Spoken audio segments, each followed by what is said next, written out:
Hello বিজ্ঞাপনরা, তোমাদের HSC English ভার্সনের physics second পেপারের থার্মোডাইনামিক্স চ্যাপ্টারের এমসিকিউ গুলো নিয়ে আজকে আলোচনা করব। হোপফুলি আজকে লেকচারটা দেখলে তোমাদের এই চ্যাপ্টারে এমসিকিউ নিয়ে আর কোনো প্রবলেম হবে না। তাহলে শুরু করা যাক, চলো। তো ফার্স্ট এখানে কি বলতেছে, on the basis of which thermodynamic law a thermometer is constructed, অর্থাৎ কোন ল এর উপরে বেস করে থার্মোমিটারটা বানানো হয়েছে। তো এখানে চারটা অপশন আছে, first zeroth law, first law, second law, third law. তাহলে চারটা ল কি আমাদের জানতে হবে। তো জিরোথ লটা কি, আমরা কি জানি জিরোথ ল সম্পর্কে, যে দুইটা অবজেক্ট যদি থার্ড কোনো অবজেক্টের সাথে থার্মাল ইকুইলিব্রিয়ামে থাকে, অর্থাৎ এই দুইটা অবজেক্ট যদি, এই অবজেক্টটা যদি এই লাল অবজেক্টের সাথে থার্মাল ইকুইলিব্রিয়ামে থাকে, এই অবজেক্টটা যদি লাল অবজেক্টের সাথে থার্মাল ইকুইলিব্রিয়ামে থাকে, তাহলে এই দুটো অবজেক্ট নিজেদের মধ্যেও থার্মাল ইকুইলিব্রিয়ামে থাকবে। থার্মাল ইকুইলিব্রিয়াম মানে বোঝানো হচ্ছে যে এদের মধ্যে আর কোনো টেম্পারেচার চেঞ্জ হবে না, অর্থাৎ এদের মধ্যে আর কোনো হিটের আদান প্রদান হবে না, এটা বোঝানো হচ্ছে। ঠিক আছে, এটা হলো জিরোথ ল। ফার্স্ট ল কি বলতেছে, ফার্স্ট ল যদি সিম্পলি বলি তাহলে যে পরিমাণে আমরা হিট দিব, সেই হিটের একটা পার্ট তার ইন্টারনাল এনার্জি বৃদ্ধিতে সাহায্য করবে, আর একটা পার্ট ওয়ার্ক ডানে সাহায্য করবে, এটা আমরা জানি। তো এটা হলো ফার্স্ট ল। ঠিক আছে, সেকেন্ড ল কি বলতেছে, সিম্পলি যদি বলতে চাই, সেকেন্ড ল বলতেছে যে আমাদের মানে আমাদের যে সিস্টেম আছে যে কোনো, ওই সিস্টেমের এনট্রপি কখনো কমবে না, ডিক্রিজ হবে না। এটা হয় ইনক্রিজ হবে অথবা কি থাকবে, কনস্ট্যান্ট থাকবে। Either either increase or remains constant. তো এটা হলো আমাদের থার্ড ল। এখন আমাদের এনট্রপিটা কি এটা জানতে হবে, এটা পরে শেষের দিকে জানাবো বা তোমরা হয়তো জানো। আর থার্ড লটা কি বলতেছে, as the temperature of the system approaches absolute zero Kelvin, its entropy approaches a constant minimum of in zero, অর্থাৎ টেম্পারেচার যখন জিরোর কাছাকাছি চলে যায় তখন এন্ট্রপিটা একদম মিনিমাম থাকে বা জিরোর কাছাকাছি চলে যায়। এটা হলো আমাদের চারটা ল। এই চারটা ল এর মধ্যে কোন ল এর উপর বেস করে জিরোথ লটা বানানো, সরি থার্মোমিটারটা বানানো হয়েছে, এটা আমাদের জানতে চাইছে। তো এটা জিরোথ ল হবে। কেন হবে জিরোথ ল, কারণ আমরা কিভাবে থার্মোমিটারের মাধ্যমে টেম্পারেচার মাপি, এটা বেসিকটা আমাদের জানতে হবে জন্য। তো কিভাবে মাপি আমরা, জিরোথ ল বলে যে দুইটা অবজেক্ট থার্ড কোন অবজেক্টের সাথে থার্মাল ইকুইলিব্রিয়ামে থাকলে তারা পরস্পর দুইজনও থার্মাল ইকুইলিব্রিয়ামে থাকবে একে অপরের সাথে। এই সিনারিওটার উপর বেস করে আমরা, জিরোথ ল এর উপর বেস করে আমরা এটা কনক্লুশনে পৌঁছাতে পারি যে দুইটা অবজেক্টের মধ্যে ততক্ষণ পর্যন্ত হিট এক্সচেঞ্জ চলবে যতক্ষণ পর্যন্ত তারা থার্মাল ইকুইলিব্রিয়ামে আসে, অর্থাৎ তাদের টেম্পারেচার সেম হয়। টেম্পারেচার সেম হলে তাদের মধ্যে আর কোনো হিটের এক্সচেঞ্জ ঘটবে না, এটাই হলো জিরোথ ল। তো এই লটার উপর বেস করে আমরা কি জানি, মানে থার্মোমিটারটা এই লটার উপর বেস করে বানানো হয়েছে। তো এইটা একটা অবজেক্ট, ধরো আমি এই থার্মোমিটারের মাধ্যমে, এটাতে দাগ কাটা আছে, এই থার্মোমিটারের মাধ্যমে এই অবজেক্টের আমি হিট বা টেম্পারেচার পরিমাপ করব। তো কি হবে, যখন আমি এই অবজেক্টের পাশে, এই অবজেক্টটার পাশে যখন আমি এই টেম্পারেচারটা থার্মোমিটারটা নিয়ে যাব, তখন কি হবে, এই অবজেক্টটা হিট ছাড়বে আর এই টেম্পারেচারটা হিট গ্রহণ করবে। কতক্ষণ পর্যন্ত গ্রহণ করবে, জিরোথ ল থেকে আমরা জানি যতক্ষণ পর্যন্ত না এদের দুইজনের টেম্পারেচার সেম হয়ে যায়। তো যখন এদের দুইজনের টেম্পারেচার সেম হয়ে যাবে, তখন আমি থার্মোমিটারে যে রিডিং পাবো এটা দ্বারা বুঝতে পারবো যে এই অবজেক্টটার টেম্পারেচার কত। তো এটাই হলো আমাদের জিরোথ ল বেসিক। তো এই জন্য থার্মোডাইনামিক্সের জিরোথ ল থেকে আমরা থার্মোমিটারটা ড্র করতে পারি। এখানে একটা প্রশ্ন তোমাদের জন্য, যে এইটা একটা সিস্টেম তাই না, তো এই সিস্টেমের কাছে যখন আমি থার্মোমিটারটা রাখতেছি, এই সিস্টেমটার কাছে যখন আমি থার্মোমিটারটা রাখতেছি, তখন এই সিস্টেমটা হিট দিচ্ছে তাই না, একে হিট দিচ্ছে আর ও হিট গ্রহণ করতেছে। তো তার ফলে এ যখন হিট ওকে দিচ্ছে তখন ওর টেম্পারেচার তো কমে যাওয়ার কথা তাই না, আর ওর টেম্পারেচার বেড়ে যাওয়ার কথা। তো তাহলে দেখো আমি যখন এই অবজেক্টের টেম্পারেচার এই থার্মোমিটারের থ্রুতে মাপতেছি, তখন এইটা টেম্পারেচার কমে যাচ্ছে আর এটা টেম্পারেচার বাড়তেছে। তো তাহলে আমরা যে থার্মোমিটারের মাধ্যমে কোনো একটা অবজেক্টের টেম্পারেচার মাপি, এটা কি অ্যাকচুয়াল টেম্পারেচার, বা এই যে যে টেম্পারেচারটা মাপতেছি এটা কি প্রপার মেজারমেন্ট, নাকি এখানে কোনো ফ্ল আছে আমাদের। তো এটা তোমাদের প্রশ্ন, এটা তোমরা চিন্তা করবা, চিন্তা করে কমেন্টসে জানাবো আমাকে, ঠিক আছে, অথবা চ্যাট জিপিটি সার্চ করতে হবে, আগে চিন্তা করবা, তারপরে না বুঝলে তারপরে চেষ্টা করে দেখবা কিভাবে এটা, বা ভেবে দেখবে এটা কেমনে নিয়ে আসা যায়। অথবা না বুঝলে একদম চ্যাট জিপিটি কে সার্চ দিবা অথবা কমেন্টে জিজ্ঞাসা করবা, আমি বলবো তাহলে। ওকে, তাহলে আমাদের এটা অ্যান্সার হবে জিরোথ ল। এখন আমরা নেক্সট কোশ্চেনে যাই, ঠিক আছে। ওকে, এখন আমরা নেক্সট কোশ্চেনে যাই। তো নেক্সট কোশ্চেন আমাদের কি বলে,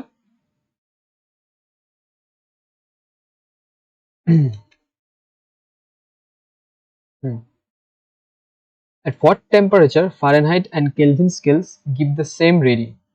তো অনেকবার অনেক বোর্ডে আসছে, অনেক ইম্পর্টেন্ট একটা কোশ্চেন। কোন টেম্পারেচারে ফারেনহাইট এন্ড কেলভিন স্কেল আমাদের সেম রিডিং দেয়? তো আমরা এর আগে জানলাম কিভাবে টেম্পারেচার পরিমাপ করতে হয়।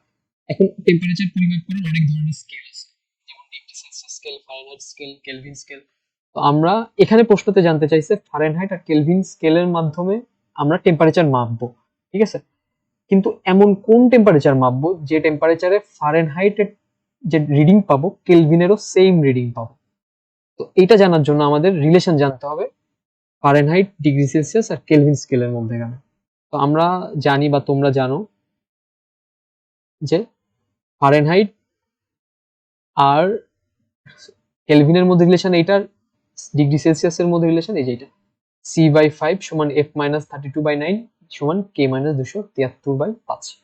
তো এই তিনটা সম্পর্ক থেকে যেহেতু আমাদের জানতে চাইছে ফারেনহাইট আর কেলভিনের সেম মেজারমেন্ট পাবো আমরা, ওই মেজারমেন্টটা কত যে টেম্পারেচারের জন্য এই ফারেনহাইট স্কেলে যে ভ্যালু পাবো আমরা কেলভিন স্কেলের আমরা সেম ভ্যালু পাবো, এটা জানতে চাইছে আমাদের। তো ধরলাম আমরা ওই ভ্যালুটা এক্স, যেহেতু ফারেনহাইট আর কেলভিনের মধ্যে জানতে চাইছে তাহলে আমরা এইটুকু জায়গা নিয়ে আমরা মানে এই দুইটার মধ্যে আমরা রিলেশন দেখবো, ঠিক আছে? এখন আমরা কিভাবে এই দুইটার মধ্যে রিলেশন দেখবো? ঠিক আছে, এখন আমি এক্স এর জায়গায় এক্স বসাবো, এক্স মাইনাস 32 ডিভাইডেড 9 সমান এক্স মাইনাস 273 ডিভাইডেড বাই 5। এখন এই সমীকরণটা সমাধান করে আমাদের এক্স এর ভ্যালু বের করতে হবে। আমাদের ক্রস গুণ করবো, এইভাবে ক্রস গুণ করে এইদিকে ওইদিকে নিয়ে যেয়ে আমরা এক্স এর ভ্যালুটা বের করবো। তো এটা করবা তোমরা, এটা অনেক সহজ, তোমরা ক্যালকুলেট করলে পারবা। তো এক্স এর যে ভ্যালুটা পাবো আমরা ওই ভ্যালুটার জন্যই বা ওই রিডিংস এর জন্যই ফারেনহাইট আর কেলভিনের টেম্পারেচার আমরা কি পাবো? সেম পাবো। ওকে, তো এটা তোমরা করবা, করে কমেন্টসে জানাবে। এখন নেক্সটটা দেখো, নেক্সট কি বলতেছে, what is the equivalent thermodynamic temperature of 501.85 degree Celsius? অর্থাৎ 501.85 ডিগ্রি সেলসিয়াস তাপমাত্রার ইকুইভ্যালেন্ট টেম্পারেচার কত? এখন এখানে আরেকটা জিনিস ইম্পর্টেন্ট, এখানে কি জানতে চাইছে? Thermodynamic temperature. তখন থার্মোডাইনামিক টেম্পারেচার বলতে আমরা কি জানি? মানে আমরা কেলভিন টেম্পারেচারকে বুঝে থাকি, অর্থাৎ এসআই ইউনিটে যেটা আমরা পরিমাপ করি কেলভিন, সেটাকে বুঝে থাকি। তো তার মানে ডিগ্রি সেলসিয়াস থেকে আমাকে কিসে কনভার্ট করতে হবে? কেলভিনে কনভার্ট করতে হবে। এখন কেলভিনে কিভাবে কনভার্ট করবো আমরা? এই যে আমরা রিলেশন জানি ওইদিকে, যে আমরা জানি C/5 সমান F-32/9 সমান K-273/5। এখন আমরা ডিগ্রি সেলসিয়াসের জায়গায় এই ভ্যালুটা বসাবো আর কেলভিনের ভ্যালুটা আমরা এখান থেকে বের করবো, যে টেম্পারেচারটা পাবো আমরা এটাই হবে এটার অ্যান্সার। ওকে, এটা অনেক ইজি, তোমরা জাস্ট ভ্যালুগুলো ইনপুট দিবা, কে মান বের করবা, হয়ে যাবে। ওকে, এটা তোমরা করবা বাসাতে। ওকে, আচ্ছা এখানটাতে, হ্যাঁ, এখন আমরা দেখবো নেক্সট কোশ্চেন।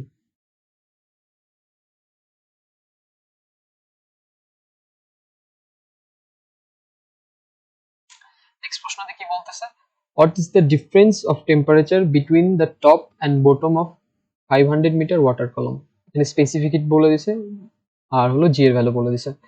মানে এখানে তাহলে আমাদের প্রশ্নটাতে কি বোঝাচ্ছে আমরা যদি একটু বোঝার চেষ্টা করি, যে এই জায়গাটা হলো আমাদের একটা ওয়াটার কলম, ঠিক আছে? এর মধ্যে আমাদের পানি আছে ধরলাম আমরা। এখন এই ওয়াটার কলামের হাইট হলো বলে দিছে আমাদের 500 মিটার। ওকে, এটা বলে দিছে 500 মিটার। এখন এই উপরের লেয়ারে যে পানিটা আছে আর নিচের লেয়ারের যে পানিটা আছে এদের মধ্যে টেম্পারেচার ডিফারেন্স কেমন এটা জানতে চাইছে আমাদের। তার আগে এটা আমাদের বুঝতে হবে যে এই পানি, একটা কলামে পানি আছে, এতটুকু পানি আছে, এই পানির উপরের লেয়ারের পানি আর নিচের লেয়ারের পানির টেম্পারেচার ডিফারেন্স কেন হবে এটা আমাদের একটু জানতে হবে। এটা হবে কারণ দেখো, এই যে এইখানকার যে পানিটা আছে এটাকে যদি আমরা উপরে তুলতে চাই তাহলে আমাদের কি গ্র্যাভিটেশনাল পোটেনশিয়ালের বিরুদ্ধে কাজ করতে হবে না? গ্র্যাভিটেশনাল অ্যাক্সেলারেশন নিচের দিকে যদি কাজ করে তাহলে আমরা যদি উপরের দিকে কাজ করতে উঠাইতে চাই পানি, তাহলে আমাদের একটা কাজ করে এখানে উঠাইতে হবে না, একটা ওয়ার্ক ডান করে এখানে উঠাইতে হবে না? এই ওয়ার্ক ডানটা এর মধ্যে পোটেনশিয়াল এনার্জি রূপে জমা হয়ে আছে না? এখন যদি এই পানিটা নিচে পড়ে যায়, এখান থেকে যদি সে নিচে পড়ে যায় তাহলে কি হবে? এই পোটেনশিয়াল এনার্জিটা আলটিমেটলি কাইনেটিক এনার্জিতে কনভার্ট হবে। আর এখানে পড়ার পরে কাইনেটিক এনার্জিটা কিসে কনভার্ট হবে? হিট এনার্জিতে কনভার্ট হবে। তো তাইলে যে হিটটা প্রডিউস হলো ওই হিটটা কে অ্যাবজর্ব করবে? ওয়াটার অ্যাবজর্ব করবে। অ্যাবজর্ব করে কি হবে? তার টেম্পারেচার বেড়ে যাবে। তো এই কারণে উপরের লেয়ারের থেকে নিচের লেয়ারের টেম্পারেচার বেশি হইতে পারে, ঠিক আছে? তো আমরা এখন এটা মেজার করব, তাহলে টেম্পারেচার কেমন ডিফারেন্স থাকবে। তো তাহলে দেখো এটার উচ্চতা 500 মিটার, হাইট 500 মিটার বলে দিছে। তো এখন আমরা কি জানি, পোটেনশিয়াল এনার্জি, এই এই যে পানিটা আছে, এই পানিটা এই হাইট উপরে আছে, তো এই হাইট উপরে এই পানিটা যে পোটেনশিয়াল এনার্জি, এটাই তো পরে ড্রপ করে এখানে হিট এনার্জিতে কনভার্ট হবে। তো আমরা পোটেনশিয়াল এনার্জি ইপি সমান কি জানি, mgh, তাই না? আর এই যে এই পানিটা এখান থেকে ড্রপ করলো, এই পোটেনশিয়াল এনার্জি কিসে কনভার্ট হবে, কাইনেটিক এনার্জি এবং আলটিমেটলি হিট এনার্জিতে কনভার্ট হবে। কোনো একটা অবজেক্টের টেম্পারেচার চেঞ্জের কারণে যে তার কি পরিমাণ হিটের প্রয়োজন হয়, সেটা আমরা একটা রিলেশন থেকে জানি। সেটা কি, H সমান ms ডেল থিটা। ওকে, তো এমটা কি, ম্যাস কি পরিমাণ অবজেক্ট এখান থেকে পড়তেছে, এসটা কি মোলার স্পেসিফিক হিট, আর ডেল থিটাটা কি টেম্পারেচারের চেঞ্জ। ওকে, এখন আমাদের এইটাই বের করতে বলছে কত টেম্পারেচার চেঞ্জ। এখন দেখো এই অবজেক্টটা তো, এই পানিটা এখান থেকে এখানে পড়বে, তো তাহলে এখান থেকে যদি এখানে পড়ে তাহলে তার হিট এনার্জিটাই তো কনভার্ট হবে, পোটেনশিয়াল এনার্জিটাই তো কনভার্ট হবে হিটে। তাহলে আমাদের এই mgh আর এটা দুইটা কি সমান হবে। এখন দুইটা সমান হলে আমাদের কি এম কাটা চলে যাবে, তো তাহলে কি থাকে, এস ডেল থিটা সমান gh। তো এখান থেকে আমাকে ডেল থিটাটা বের করতে হবে। তো তাহলে ডেল থিটাটা সমান কি হবে, ডেল থিটা সমান হবে আমাদের gh বাই এস। এখন আমরা কি করব, জি এর ভ্যালু বসাবো, এইচ এর ভ্যালু বসাবো, এস এর ভ্যালু বসাবো। জি এর ভ্যালু 10, তো আমরা বসাই 10 গুণন এস এর ভ্যালু, এইচ এর ভ্যালু কত আমাদের 500 ডিভাইডেড বাই এস এর ভ্যালু। এস এর ভ্যালু কত বলে দিয়েছে স্পেসিফিক, 4200, 4200। তাহলে আমরা ভ্যালু পাই হলো কত, 1.19। ঠিক আছে, তাহলে আমাদের ডেল থিটার ভ্যালু কত হবে, 1.19। তো তাহলে এটার অ্যান্সার হবে এটা। ঠিক আছে, বুঝতে পারছি। এখানে কিন্তু টেম্পারেচারের চেঞ্জের কথা বলা হচ্ছে, এখানে কত টেম্পারেচার হবে সেটা কিন্তু জানা যায়নি, জানতে চাইনি। এখানে একটা টেম্পারেচার ছিল, এখানে একটা টেম্পারেচার হবে, তো এই দুইটা টেম্পারেচার চেঞ্জটা কত হবে এটা জানতে চাইছে। তো এটা ডেল থিটার ভ্যালুটা জানতে চাইছে, আলটিমেটলি চেঞ্জ ইন টেম্পারেচার। তো আমরা কিভাবে এটা বের করতে পারি, অনেক ইজি। ওকে, তাহলে এখন আমরা তার পরেরটা দেখব।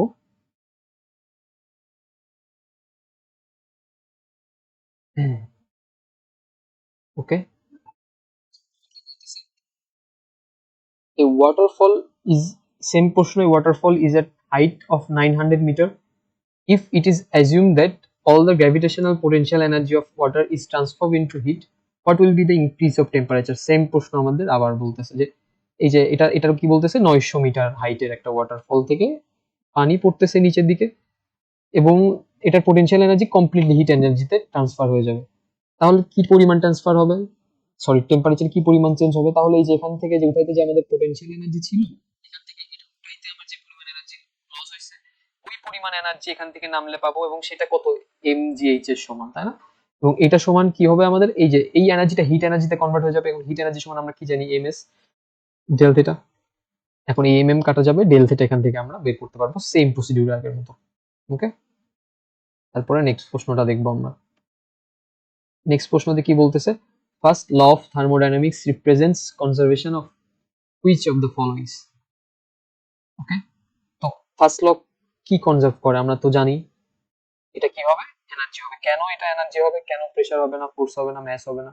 কারণ আমরা ফার্স্ট ল থেকেই জানি যে এটা অনেকজন সায়েন্টিস্টের অনেকভাবে স্টেটমেন্ট দেয়া আছে। তো আমরা যদি সিম্পলি মনে রাখতে চাই যে একটা সিস্টেমের মধ্যে আমরা যে পরিমাণ হিট দিচ্ছি, সেই হিটের একটা পার্ট আমাদের ইন্টারনাল এনার্জি বৃদ্ধিতে সাহায্য করতেছে, আর বাকি পার্টটা আমাদের ওয়ার্ক ডানে সাহায্য করতেছে। তো এই জায়গাটায় এনার্জি লস হচ্ছে না, যে পরিমাণ হিট দিচ্ছি প্রপারলি এই পরিমাণ হিট এখানে ইউজ হয়ে যাচ্ছে। তো সিম্পলি ভাবে মনে রাখতে পারো, তো এটা এনার্জি কনজারভেশন ল থেকে বলতে পারি আমরা। ওকে, তাহলে এখন নেক্সটটাতে যাই। নেক্সট প্রশ্নতে কি বলতেছে, if 1500 joule of heat is absorbed by a system and its internal energy increased by 1000 joule, what is the amount of work done on the environment? Same relation এখানে ব্যবহৃত হবে আমাদের। বলতেছে এখানে 1500 জুল হিট অ্যাবজর্ব করবে একটা system. আচ্ছা, তাহলে আমরা ফার্স্ট লট আগে লিখে নিই, ডিকিউ সমান টিইউ প্লাস টিডাব্লিউ। তো এইখানে এই তিনটা টার্ম কখন পজিটিভ হবে আর কখন নেগেটিভ হবে, এটা আমাদের একটু ভালো করে জানতে হবে এই ম্যাথগুলো সলভের জন্য। তো কখন ডিকিউটা পজিটিভ হবে, যখন কোনো একটা সিস্টেম আছে, ধরি আমরা এটা একটা সিস্টেম। ওকে, এটা একটা সিস্টেম, এখানে একটা পিস্টন আছে, এইখানটাতে আমরা হিট দিচ্ছি। ওকে, আমার ড্রয়িং স্কিল খুবই খারাপ। এখানে আমরা হিট দিচ্ছি। তো এখন যদি আমরা বাইরে থেকে হিট দিই, তার মানে কি এই সিস্টেমটার মধ্যে এনার্জিটা যাচ্ছে বাইরে থেকে, তাহলে ডিকিউ হবে পজিটিভ। ঠিক আছে, পজিটিভ কখন হবে? যদি আমি বাইরে থেকেই সিস্টেম অর্থাৎ কোনো এজেন্ট দ্বারা একে হিট দেওয়া হয়, এক্সটার্নাল হিট দেওয়া হয় একে, তাহলে হবে ডিকিউ পজিটিভ। আর যদি হিটটা এখান থেকে বের হয়ে যায়, সে যদি সারাউন্ডিংসে হিট ছেড়ে দেয়, ঠিক আছে, সারাউন্ডিংসে যদি হিট ছেড়ে দেয়, তাহলে কি হবে? ডিকিউটা হবে তখন নেগেটিভ। আর ডিউটা ইন্টারনাল এনার্জি চেঞ্জড কত হচ্ছে, এটা ডিউ। ইন্টারনাল এনার্জি যদি বৃদ্ধি পায়, অর্থাৎ এই যদি ইন্টারনাল এনার্জি বেড়ে যায়, যদি বলে যে ইন্টারনাল এনার্জি ইনক্রিজ, তখন ডিউটা পজিটিভ। আর যদি বলে ইন্টারনাল এনার্জি ডিক্রিজ, তাহলে ডিউটা হবে কি? নেগেটিভ। ওকে। আর ডিডাব্লিউটা কখন পজিটিভ? ডিডাব্লিউটা হলো যখন সিস্টেমটা নিজে নিজে কাজ করবে, অর্থাৎ সে একা একা এক্সপ্যান্ড করবে। এই যে লাইনটা আছে না, ধরো আমি হিট দিচ্ছি, হিট দেওয়ার কারণে এইটা, এই যে কালো লাইনটা, এটা একা একা এক্সপ্যান্ড করে এখানে আসলো, পিস্টনটা উপরের দিকে উঠে গেল। তো তাহলে এতটুকু তার ডিসপ্লেস করলো না, একা একাই ডিসপ্লেস করলো না, সেটা হলো পজিটিভ ওয়ার্ক। আর যদি কোনো একটা সিস্টেম বা কোনো একটা এজেন্ট কর্তৃক যদি আমরা বাইরে থেকে এখানে প্রেসার প্রয়োগ করে বা ফোর্স প্রয়োগ করে এটাকে যদি এই জায়গাটায় নিয়ে আসি, তাহলে এটা হবে নেগেটিভ ওয়ার্ক ডাউন। ঠিক আছে, তো তাহলে আমরা এই ভ্যালুগুলো এখন এইভাবে বসায় আমরা সহজেই সলভ করতে পারবো। তাহলে এটা দেখি আমরা কি বলতেছে।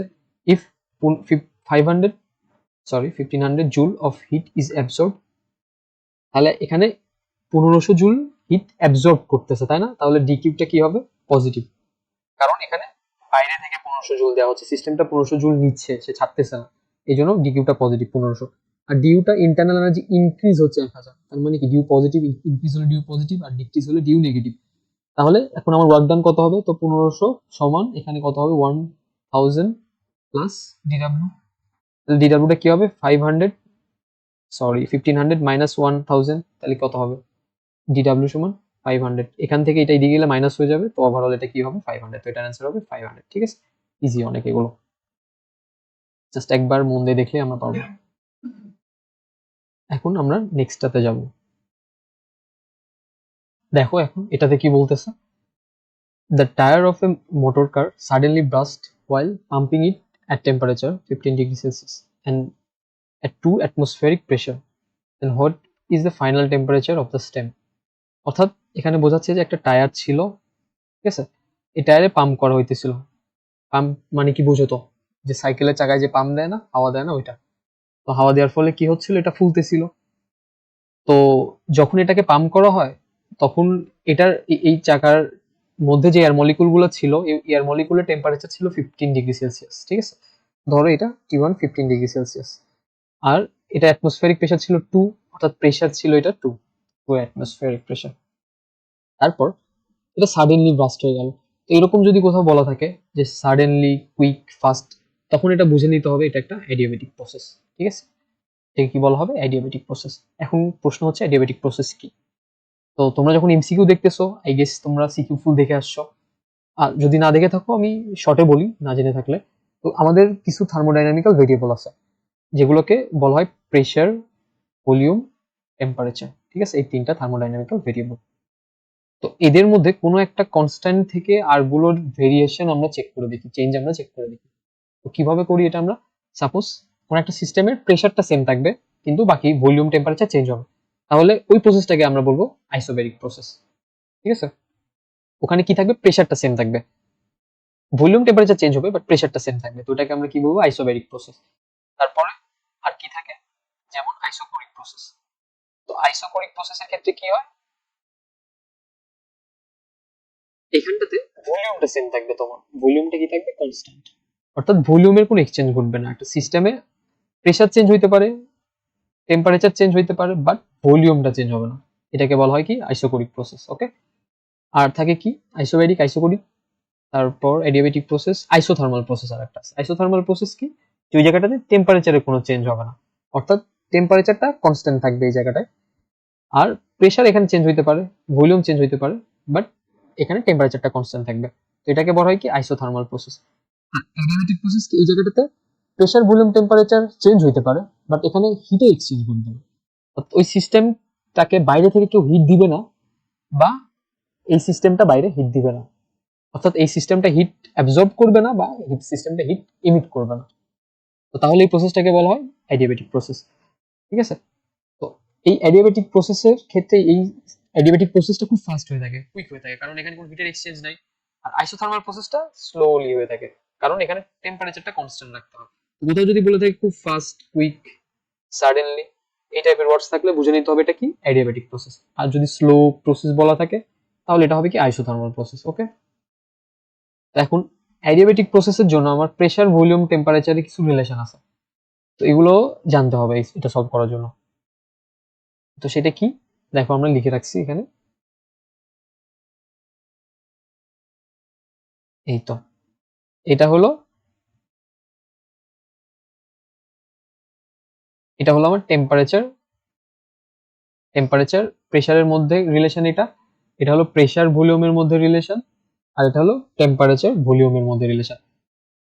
এটা কখন, যখন আমার প্রসেসটা অ্যাডিয়াবেটিক প্রসেস। তো অ্যাডিয়াবেটিক প্রসেসের জন্য এটা, তো আমার এখানে কি কি দেওয়া ছিল, আমার এখানে টেম্পারেচার আর প্রেসার বলে দিছে, তাহলে আমার নেক্সট প্রেসার আর টেম্পারেচার আমাদের জানতে হবে। তাহলে এখানে প্রেসার আর টেম্পারেচার রিলেশন বলেছে, তাহলে আমরা কোন রিলেশন এটা কাজ করব, এই যে এই রিলেশনটাতে আমরা কাজ করব, এটা টেম্পারেচার প্রেসার। তো শুরু টেম্পারেচার কত ছিল, 15 ডিগ্রি সেলসিয়াস।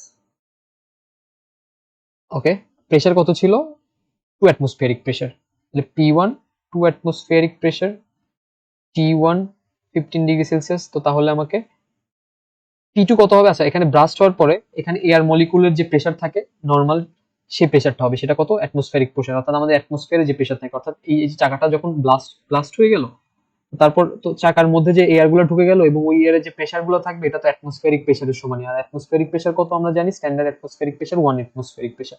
তাহলে P2 টা হবে আমার 1 অ্যাটমসফিয়ারিক প্রেসার, T1 টা হবে 15 ডিগ্রি সেলসিয়াস। এটাকে আমাদের এসআই ইউনিটে কনভার্ট করে দিতে হবে, 273 কেলভিন। 273 দ্বারা যোগ করলে আমরা এটা এসআই কেলভিন, এসআই এককে পাবো, এটা ইউনিট হবে কেলভিন। ওকে, এটা হলো প্রেসার।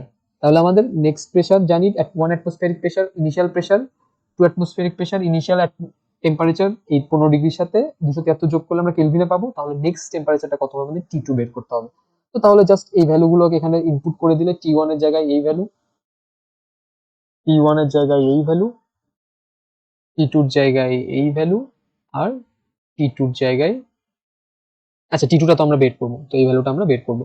সেখানে আরেকটা জিনিস বসাইতে হবে, এখানে গামার ভ্যালুটা বসাইতে হবে। দেখো কোন গামার ভ্যালুটা আমাকে কি ধরে নিতে হবে, আমাদের অ্যাটমসফিয়ারে বেশি পাওয়া যায় কোন অ্যাটমটা, অক্সিজেন, নাইট্রোজেন, এগুলোই তো।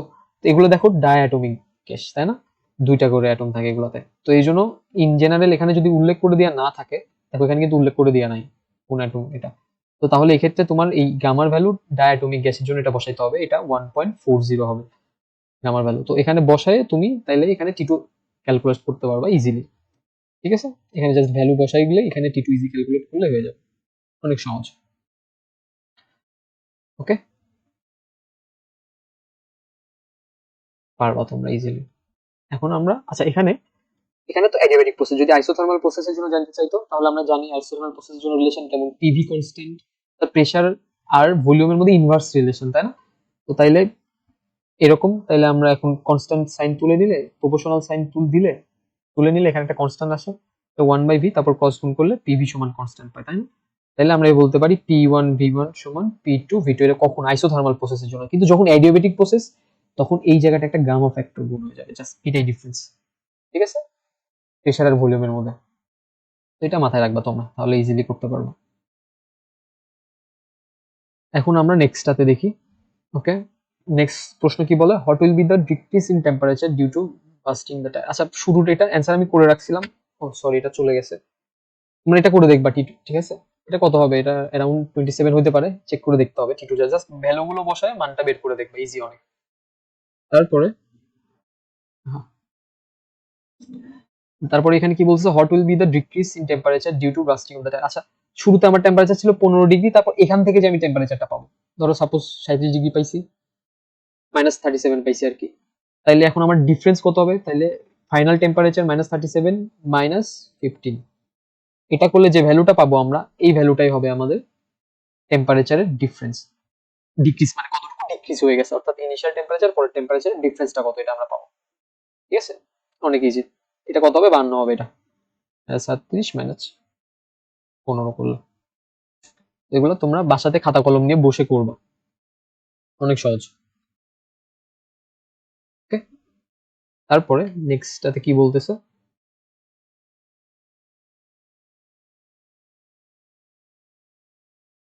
এখানে বলতেছে if three bodies are in thermal equilibrium, then which of the following quantity will be same?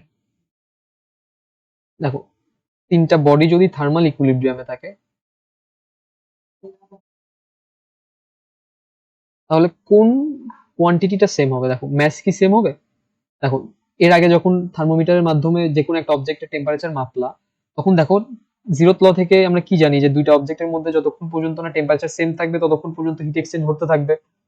তাহলে যদি হিট এক্সচেঞ্জ টেম্পারেচার সেম না হওয়া পর্যন্ত হতে থাকে, তাহলে দেখো আমরা যে টেম্পারেচার মানে থার্মোমিটারের মাধ্যমে যে আমরা বড় একটা অবজেক্টের টেম্পারেচার মাপলাম, যে আমাদের জ্বর হলে যে আমরা থার্মোমিটারের মাধ্যমে মাপি, তো তাহলে তাদের কি ম্যাস সেম থাকতে হইছে টেম্পারেচার ইকুইলিব্রিয়ামে যাওয়ার জন্য? এটা কি নেসেসারি ছিল?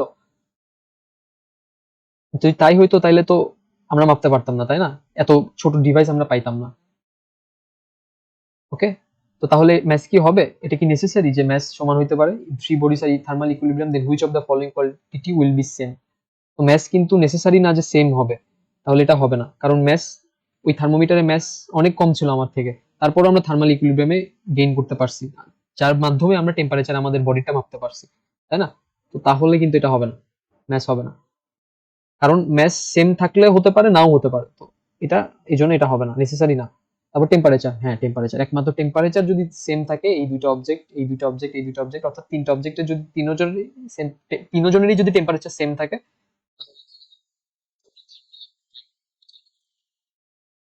কাইনেটিক এনার্জি এটা হবে না, পোটেনশিয়াল এনার্জি এটা হবে না। কেন হবে না? কারণ একটা সিস্টেমের মধ্যে মোট এনার্জিটা কাইনেটিক এনার্জি আর পোটেনশিয়াল এনার্জি সমান। তো কারো এর কাইনেটিক এনার্জি ধরো বেশি এটার থেকে, এটার থেকেও, বা ধরো তিনোটারই কাইনেটিক এনার্জি সেম কিন্তু এর পোটেনশিয়াল এনার্জি বেশি, তাহলে এর টোটাল এনার্জি বেশি হয়ে গেল না? আর টোটাল ইন্টারনাল টোটাল এনার্জি বেশি হওয়া মানে টেম্পারেচার বেশি হয়ে গেল। তো তাহলে এরা কখনো থার্মাল ইকুইলিব্রিয়ামে আসতে পারবে? কারণ আমরা জিরোথ ল থেকে কি জানি, যতক্ষণ পর্যন্ত টেম্পারেচার সেম না হবে থার্মাল ইকুইলিব্রিয়ামে আসবে না। তো তাহলে এই তিনটা হবে না, তাহলে কোনটা হবে? টেম্পারেচার। ওকে, এখন আমরা নেক্সটটাতে যাই। তো নেক্সটে কি বলতেছে? 500 joule is absorbed by system and its amount of work done on the environment is 200 joule. What is the change in internal energy of the system? দেখো, ওই যে ফার্স্ট ল থেকে আমরা ইজিলি বের করতে পারবো এটা, dq সমান du প্লাস dw আমরা জানি। তাহলে 500 জুল কি হয়েছে? অ্যাবজর্ব হয়েছে না? সিস্টেমটাকে অ্যাবজর্ব করছে না? সিস্টেমটা কি বের করে দিছে? করে নাই, কিন্তু অ্যাবজর্ব করছে, ইমিট করে নাই কিন্তু। তাহলে এটা কি পজিটিভ হবে? 500। এখন amount of work done on the environment is 200 joule. মানে দেখো, এনভায়রনমেন্ট দ্বারা কিন্তু ওয়ার্ক ডান করা হয় না, এনভায়রনমেন্টের উপর ওয়ার্ক ডান করা হয়েছে, বাই দ্য এনভায়রনমেন্ট না, অন দ্য এনভায়রনমেন্ট। অর্থাৎ এটা হলো সিস্টেম, এই সিস্টেমের ভিতরে গ্যাস মলিকুল গুলো ছিল, তো এইটা একা একা এক্সপ্যান্ড করছে, তার মানে কি এটা এনভায়রনমেন্টের উপর ওয়ার্ক ডান করছে না? তো এটা এখানে গ্যাস মলিকুল গুলো ছিল এনভায়রনমেন্টে, তো এটা কি যখন এই পিস্টনটা যখন উপরের দিকে গেছে তখন গ্যাস মলিকুল গুলো এখান থেকে সরে গেছে না? তাহলে এই যে যেখানে গ্যাস মলিকুল গুলো ছিল এটা তো শিফট করে এখানে চলে আসে, তাহলে এনভায়রনমেন্টের উপর ওয়ার্ক ডান করছে না এটা? তাহলে এনভায়রনমেন্টের উপর যদি ওয়ার্ক ডান করে তাহলে আমরা কি জানি? এটা পজিটিভ হবে। আর যদি এনভায়রনমেন্ট এর উপরে কাজ করতো, অর্থাৎ একটা এজেন্ট দ্বারা এটা কাজ করা হয়তো কোনো, বা আমি যদি করতাম বা বাইরে যে কেউ যদি এটা করতো, এটাকে সাপ্রেস করে এটাকে চিকন করতো, মানে এটাকে কম্প্রেস করতো, তখন যদি ওয়ার্ক ডান হতো তখন এটা আমরা নেগেটিভ ধরতাম। যেহেতু এনভায়রনমেন্টের উপর করা হয়েছে এই জন্য এটা পজিটিভ। তো তাহলে এখান থেকে আমরা ডিউ বের করবো, তো এটাও দিয়ে গেলে মাইনাস হয়ে যাবে, তো 500 মাইনাস 200 করলে কত হবে? 300। তার ইন্টারনাল ইন্টারচেঞ্জ তাহলে 300 জন। ওকে, সহজ না অনেক? হুম, এখন আমরা নেক্সটটাতে যাই।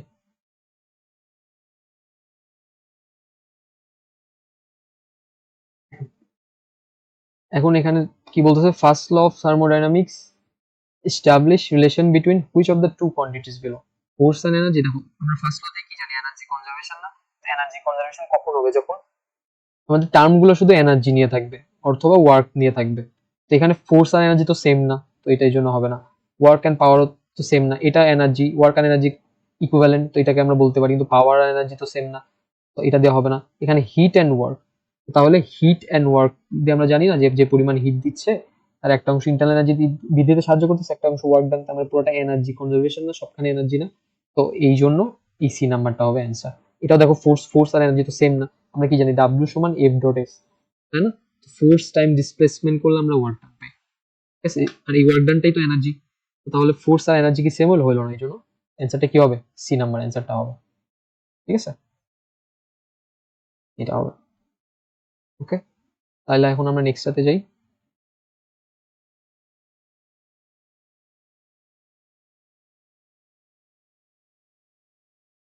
নেক্সট প্রশ্ন কি বলতেছে, in which process does heat completely transform into work? প্রসেসের মাধ্যমে হিটটা ট্রান্সফর্ম হয়ে যাবে ওয়ার্কে। ডিরেক্ট দেখো আমরা ফার্স্ট ল, এগুলো টাইপের ম্যাথ আসলে ডিরেক্ট ফার্স্ট লটা লিখে ফেলবা, dq সমান du প্লাস dw। দেখো যে হিটটা আমরা দিব সেটা কি কমপ্লিটলি ওয়ার্ক ডান হয়ে যাবে, তাই না? In which process does heat completely transform into work done. তো এইখানটাতে আমরা যে হিটটা দিব অর্থাৎ ডিকিউ আমরা যেটাই দিব সেটা কমপ্লিটলি ওয়ার্ক ডানে হয়ে যাবে।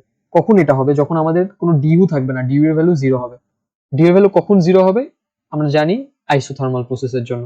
কারণ আইসোথার্মাল প্রসেসে কি হয়, টেম্পারেচার কি থাকে? কনস্ট্যান্ট। টেম্পারেচার যদি কনস্ট্যান্ট থাকে তাহলে কি ইন্টারনাল এনার্জি চেঞ্জ হবে না। ইন্টারনাল এনার্জি যদি চেঞ্জ না হয় তাহলে কি ডিইউ এর value change in internal energy zero. তাহলে চেঞ্জ ইন ইন্টারনাল এনার্জি যদি জিরো হয় তাহলে যে পরিমাণ হিট দিব আমরা এটা কি হয়ে যাবে? এটা কমপ্লিটলি ওয়ার্ক ডানে কনভার্ট হয়ে যাবে। তো তাহলে এটার অ্যান্সার কি হবে? আইসোথার্মাল। কিন্তু এডিয়াবেটিকে কি হয়? এডিয়াবেটিকের জন্য যদি আমরা জানতে চাই তাহলে এটা কি হবে?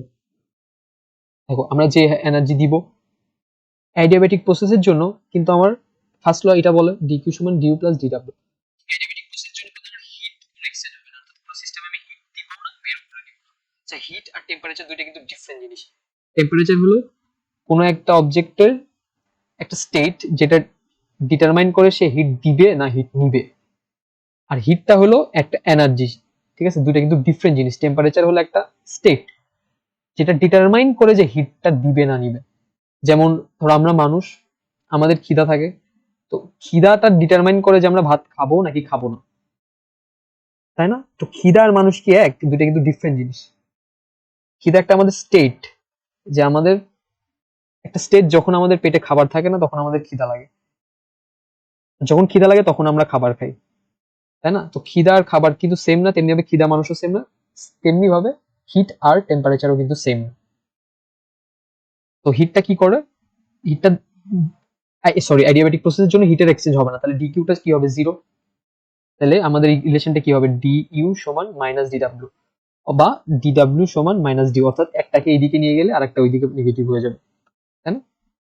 এখানে মাইনাস, অর্থাৎ যদি হিট আমরা না দিই তাহলে যদি ওয়ার্ক ডান হয় তাহলে কি হবে? ইন্টারনাল এনার্জি কমতে থাকবে, অর্থাৎ ইন্টারনাল এনার্জি ডিক্রিজ করার কারণে ওয়ার্ক ডানটা হবে।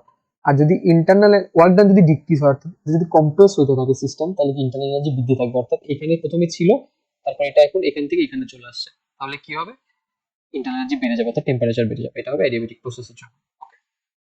আইসোকরিক প্রসেসের জন্য কি হবে? আইসোকরিক প্রসেস মানে কি? Volume constant. তো ভলিউম কনস্ট্যান্ট থাকলে কি হয়? ডিকিউ সমান DU plus DW. Volume constant থাকলে কি হয়? ওয়ার্ক ডান হবে না। ভলিউম কনস্ট্যান্ট মানে কি? আমাদের এই জায়গাটা ফিক্স থাকবে সিস্টেমে, তাই না? তাহলে এটা উঠবেও না নামবে না। যদি না উঠে না নামে তাহলে এটা তো ডিসপ্লেসমেন্ট হচ্ছে না। ডিসপ্লেসমেন্ট যদি না হয় তাহলে work done zero. Work done zero হলে যে পরিমাণ হিট দিব সেটা কি ইন্টারনাল এনার্জি বৃদ্ধিতে সাহায্য করবে, অর্থাৎ তার টেম্পারেচার বেড়ে যাবে, তাই না? আর আইসোব্যারিক প্রসেসের জন্য প্রেসার কনস্ট্যান্ট থাকবে। এই ক্ষেত্রে কিন্তু আমি হিট দিতেও পারি, নিতেও পারি, ইন্টারনাল এনার্জি চেঞ্জ হতেও পারে, ওয়ার্ক ডান চেঞ্জ হতে পারে, যে কোনো কিছু হতে পারে। তো এটা জানতে হবে আমাদের ভালো করে।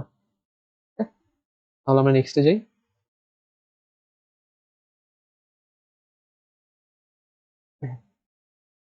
তো নেক্সট এখানে কি বলতেছে, which of the following energy does not readily be transformed into another form, অর্থাৎ এখানকার মধ্যে কোন এনার্জিটা ইজিলি ট্রান্সফর্ম করা যাচ্ছে না?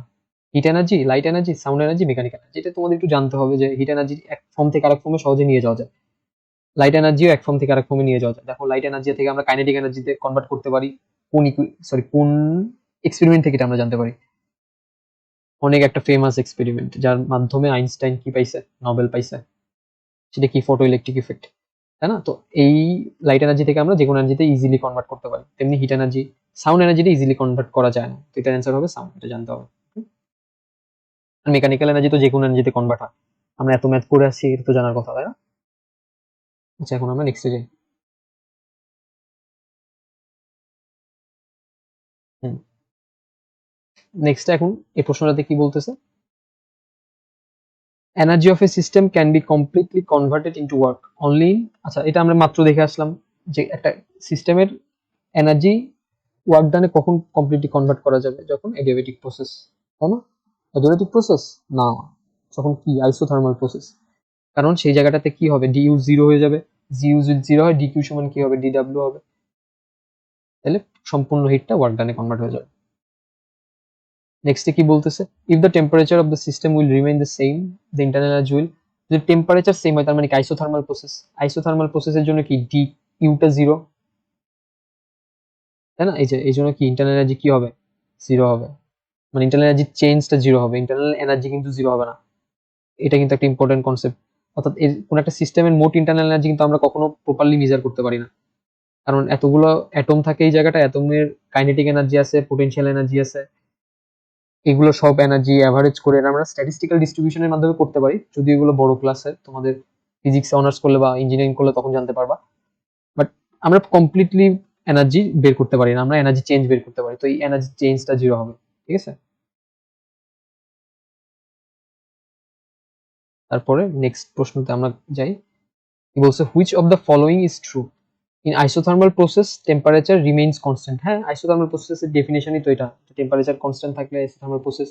In adiabatic process no heat exchange with the environment, এটা ট্রু, আমরা জানি অ্যাডিয়াবেটিক প্রসেসে কোনো হিটের এক্সচেঞ্জ হয় না। তারপরটাতে কি বলতেছে, in isochoric process volume remains constant, isochoric প্রসেসের জন্য ভলিউম কি কনস্ট্যান্ট থাকে, হ্যাঁ, তাহলে তিনটাই অ্যান্সার হবে এটা। নেক্সটটাতে যাই, তারপর কি বলতেছে, condition for the isothermal changes আর container of the gas should be bad conductor of heat.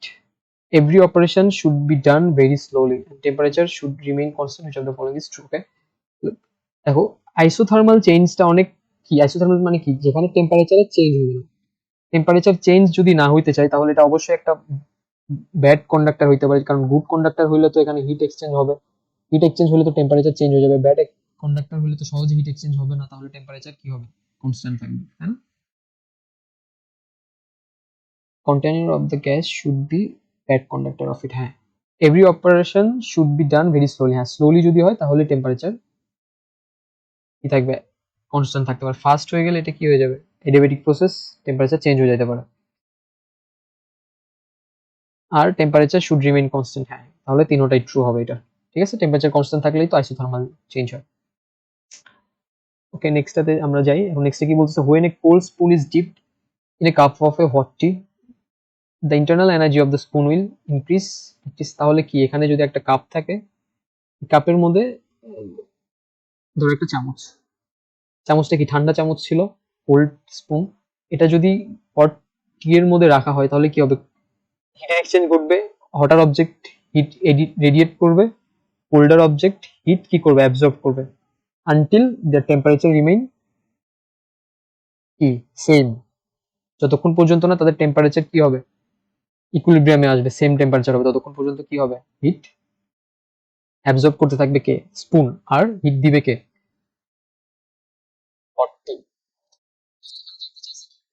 Internal energy of the spoon will, দেখো ইন্টারনাল এনার্জি কি হবে, স্পুন দেখো কি করতেছে, হিট অ্যাবজর্ব করতেছে না, তো হিট অ্যাবজর্ব করলে কি হবে, তার ইন্টারনাল এনার্জি বাড়বে না, তাদের মধ্যে যে মলিকুল আছে এটা ছোটাছুটি বাড়বে না, ছোটাছুটি বাড়লে কি ইন্টারনাল এনার্জি বাড়বে না, ইনক্রিজ হবে না, হ্যাঁ কারণ সে কি হিট নিচ্ছে না হট অবজেক্ট থেকে, কারণ সে কোল্ডার অবজেক্ট, ওকে তাহলে কি হবে, ইনক্রিজ হবে। তারপর নেক্সট কি বলতেছে, which of the following is true for natural process, all the process are irreversible, আচ্ছা কোনটা ন্যাচারাল প্রসেস, আমাদের এনভায়রনমেন্টে যেগুলো প্রসেস হয় এগুলো সব ইরিভার্সিবল প্রসেস হয়, অর্থাৎ প্রকৃতিতে আমরা সবসময় কি দেখি, বরফ গলে পানি হইতে দেখি, তাই না, আমরা কিন্তু ওই পানি হইতে আবার বরফ হইতে দেখি না, যে জায়গাটাই বরফ গলে পানি হচ্ছে ওই জায়গাটাতে কিন্তু আমরা পানি হতে বরফ হতে দেখি না, অন্য কোথাও হয় কিন্তু যেখানে পানি থেকে বরফ হচ্ছে সেখানে কিন্তু আমরা বরফ থেকে পানি হতে দেখি না, তাই না, তো একটা কনস্ট্যান্ট এরিয়াতে একটা হিট ফ্লো সবসময় একটা নির্দিষ্ট দিকে হয়, এটা কিভাবে, হায়ার হটার অবজেক্ট থেকে কোল্ডার অবজেক্টের দিকে হয়, এবং এটা ইরিভার্সিবল হয়, তো আমাদের ন্যাচারাল যে প্রসেসগুলো এগুলো ইরিভার্সিবল হবে। এখানে আরো কথা আছে বাট এটা বললে অনেক লেন্দি হয়ে যাবে, তো এমসিকিউ এর জন্য আপাতত এইটুকু যাক, থাক, যখন সিকিউ করবা তখন এটা ডিটেলসে দেখানো যাবে। এখন নেক্সট প্রশ্নতে আমরা আসি, ratio of two major specific heat of gas is known as, এটা তো জানোই, গামা, একটা হলো molar specific heat at constant pressure, আর একটা হলো molar specific heat at constant volume. আর এদের যে রেশিও এদেরকে বলা হয় gamma. Molar specific heat of constant pressure কি, molar specific heat at constant volume কিটা তোমাকে জানতে হবে। সিপি সমান কি, গ্যাসের 1 মোল গ্যাসের টেম্পারেচার যদি 1 কেলভিন বৃদ্ধি করতে চাও তাহলে যে পরিমাণ হিটের দরকার হবে সেটাকে বলা হয় molar specific heat at constant pressure. R CV কি, সেম জিনিস, জাস্ট এখানে ভলিউমটা কনস্ট্যান্ট রেখে 1 মোল গ্যাসের টেম্পারেচার 1 কেলভিন বাড়াইতে আমাকে যে পরিমাণ হিট দিতে হবে এটা হলো মোলার কি specific heat at constant volume. ওকে, আর এদের মধ্যে ডিফারেন্সটাকে কি বলা হয় আমরা জানি, সিপি মাইনাস সিভি সমান গামা হয়। সিপিটা সবসময় সিভির থেকে, সরি এটা সিপিটা সবসময় কি হয় সিভির থেকে বড় হয়, সরি এটা আর হবে, মোলার গ্যাস কনস্ট্যান্ট হবে এটা, ঠিক আছে। আর সিপি বাই সিভি, সিপি আর সিভি রেশিওটা গামা, আর সিপি আর সিভির যে ডিফারেন্স এটাকে বলা হয় মোলার গ্যাস কনস্ট্যান্ট। সিপিটা কেন বেশি সিভি এর থেকে এটা তো তোমরা জানো, তারপর আমি একবার বলে দিই শর্ট করে, যে মোলার স্পেসিফিক হিটটা কি, একটা যার এইখানে ধরো গ্যাস মলিকিউল গুলো আছে, এইটার টেম্পারেচার আমি বাড়াবো, বাড়ায় 1 কেলভিন বাড়াতে আমার যে পরিমাণ হিট লাগবে এটাই মোলার স্পেসিফিক হিট। যখন প্রেসার কনস্ট্যান্ট রাখবো, তো তাহলে প্রেসার যদি কনস্ট্যান্ট রাখতে চাই, এটা হিট যদি আমি 1 কেলভিন বাড়াইতে চাই তাহলে কি হবে দেখো, এই সিস্টেমকে আমি হিট দিব, তাহলে তার ইন্টারনাল এনার্জি বৃদ্ধি করবে আর ওয়ার্ক ডান করবে। তো আমি প্রেসার কনস্ট্যান্ট যদি রাখতে চাই তাহলে দেখো যদি আমি এখানে হিট দিই তাহলে এর মধ্যে তো ইন্টারনাল এনার্জি বেড়ে যাবে, তাহলে ইন্টারনাল এনার্জি যদি বেড়ে যায় এদের পাত্রের যে সারফেস আছে সারফেসে তার কি প্রেসার এক্সার্ট করবে, তো তাহলে প্রেসার বেশি হয়ে যাবে না, কিন্তু আমার তো প্রেসার কনস্ট্যান্ট রাখতে হবে, সেই জন্য কি হবে এটা এক্সপ্যান্ড করবে। এক্সপ্যান্ড করলে কি হবে, এখানে ওয়ার্ক ডানও থাকবে, তার মানে কি হিট দিব, ইন্টারনাল এনার্জি বৃদ্ধি হবে, সেই সাথে ওয়ার্ক ডানও থাকবে। আর যখন আমি ভলিউম কনস্ট্যান্ট রাখবো, অর্থাৎ এই জায়গাটাতে ভলিউম আমরা স্টাক করে রাখবো, আমরা হিট দিব এখান থেকে কিন্তু ভলিউম বাড়তে দিব না, তাহলে কি হবে দেখো, হিট দিব আমরা, ভলিউম বাড়বে না, ভলিউম যদি না বাড়ে তাহলে ডি ইউ কি হবে, জিরো। তাহলে কি তখন ডি কিউ এর যে এনার্জিটা আমরা দিব এটা কমপ্লিটলি কি ডেল ডি ডাব্লিউ তে পরিণত হবে। কি হবে, সরি এখানে ডি ডাব্লিউটা জিরো হবে, আর এটা কি হবে ডেল ইউ তে পরিণত হবে, এটা কি হবে ডেল ইউ হবে।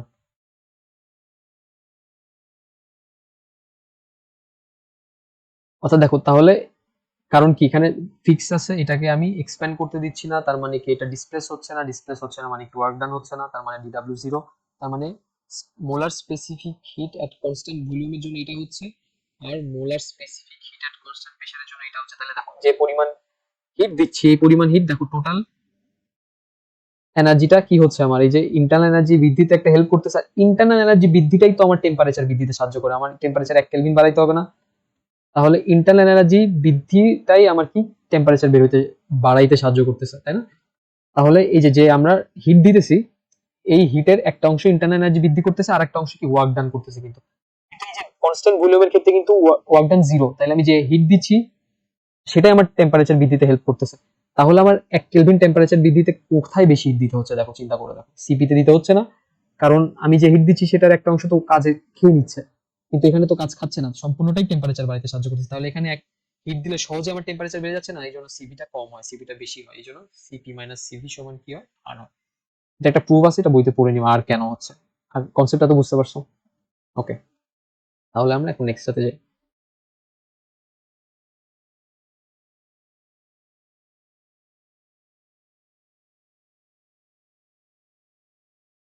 তো নেক্সট প্রশ্ন কি বলতেছে, অ্যান্সার কোশ্চেন 29 এন্ড 29, ওকে 29 আর 30 নম্বর প্রশ্নটা অ্যান্সার করতে বলতেছে। এখানে এখানে একটা গ্রাফ আছে, ডায়াগ্রাম আছে, চিত্র আছে। এখানে কি বলতেছে, এ একটা স্টেট, বি একটা স্টেট, সি একটা স্টেট, এখানে টেম্পারেচার 20 ডিগ্রি, এটা টেম্পারেচার 80 ডিগ্রি, এটা টেম্পারেচার 80 ডিগ্রি, এটার ভলিউম ভি, হিট কিউ, এটার ভলিউম ভি, হিট, এটা কিন্তু চেঞ্জ হয়েছে দাও কিউ প্লাস ডি কিউ, অর্থাৎ এখানে কিছু একটা হিট নিছে, হিট নিয়ে দেখো টেম্পারেচার বেড়ে গেছে এটা, আর এটা এই জায়গাটাতে 80 degree Celsius, B plus DB Q plus DB. Okay, তাহলে দেখো এখানে ফার্স্ট কোশ্চেন কি বলতেছে, if del Q is equal to 5 joule what is the change of internal energy. তো দেখো এখানকার টেম্পারেচার 20 ডিগ্রি ছিল, আচ্ছা এখানে দেখো এই ডায়াগ্রামটাতে ডিডব্লিউ 2 জুল তাই না, আর ইন্টারনাল চেঞ্জ 80 ডিগ্রি 20 ডিগ্রি থেকে 80 ডিগ্রি টেম্পারেচার চেঞ্জ হয়েছে। এখানে ডেল কিউ বলেছে 5 জুল। তাহলে ইন্টারনাল এনার্জি কত? তো আমরা কি জানি ফার্স্ট ল থেকে, ডেল কিউ সমান del U plus del W. Del কিউটা কত?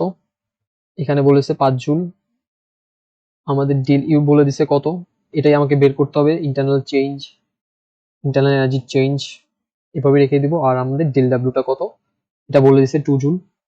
তাহলে আমরা ডেল ইউ বের করতে পারবো, 5 মাইনাস 2 করলে আমরা কি পেয়ে যাবো, 3 জুল পেয়ে যাব। হ্যাঁ, তো এটা ডেল ইউ কত হবে, 3 জুল। এখানে 3 জুল কোথাও নাই, তাহলে এখানে অ্যান্সার ভুল দেওয়া আছে। ওকে, তারপরে next, if internal energy of the three states of the systems are respectively UA, UB and UC, then which one is true? UA সমান UB সমান UC। আচ্ছা দেখো, এই জায়গাটার টেম্পারেচার 20 ডিগ্রি, এই জায়গাটার টেম্পারেচার 80 ডিগ্রি, এই জায়গাটার টেম্পারেচার 80 ডিগ্রি, তাই না? তো ইন্টারনাল এনার্জি টেম্পারেচারের সাথে প্রপোর্শনাল, ঠিক আছে? অর্থাৎ টেম্পারেচার যদি বাড়ে তাহলে আমাদের ইন্টারনাল এনার্জিও কি হবে, বাড়বে। অর্থাৎ ভাইস ভার্সা, ইন্টারনাল এনার্জি বাড়লে আমাদের টেম্পারেচারও বাড়বে। এখানকার টেম্পারেচার দেখো, এই স্টেটের টেম্পারেচার 20 ডিগ্রি, বি স্টেটের টেম্পারেচার 80 ডিগ্রি, আর সি স্টেটের টেম্পারেচার 80 ডিগ্রি। তাহলে দেখো ইউএ আর ইউবি কি সেম হবে না ইউ এর থেকে ইউবি বেশি হবে? দেখো টেম্পারেচার বাড়লে ইন্টারনাল এনার্জি বাড়ে না, তাহলে ইউ এর থেকে কি হবে, আমার টেম্পারেচারটা ইউবি এর বেশি হবে। আর ইউসি এর টেম্পারেচার 80 ডিগ্রি, ইউবি এরটাও 80 ডিগ্রি, তাহলে কি ইউবি আর ইউসি এর ইন্টারনাল এনার্জি সেম হবে না? তাহলে ইউবি ইউসি সমান হবে, যেটা ইউ এর থেকে গ্রেটার হবে। ঠিক আছে, তাহলে এটাই হবে আমাদের অ্যান্সার। কোনটা দেখো, ইউ এর থেকে ইউবি আর ইউসি বেশি, কোনটা আছে, এই যে ইউ এর থেকে ইউবি ইউসি বেশি, এবং ইউবি ইউসিটা কি সমান, তাহলে আমাদের বিটা হবে অ্যান্সার। ওকে, তারপর which value is true for gamma is equal to 5/3। দেখো এই টাইপের ম্যাথগুলোর ক্ষেত্রে তোমাদের রিলেশন জানতে হবে। দেখো CP divided by CV, molar specific at constant pressure আর molar specific heat at constant volume, এদের রেশিওটা কি বলা হয়, গামা। আর সিপি আর সিভি এর যে ডিফারেন্স, এটাকে কি বলা হয়, আর। এখন গামার ভ্যালু যদি 5/3 হয়, তাহলে এখানে কোন রিলেশনটা সঠিক হবে?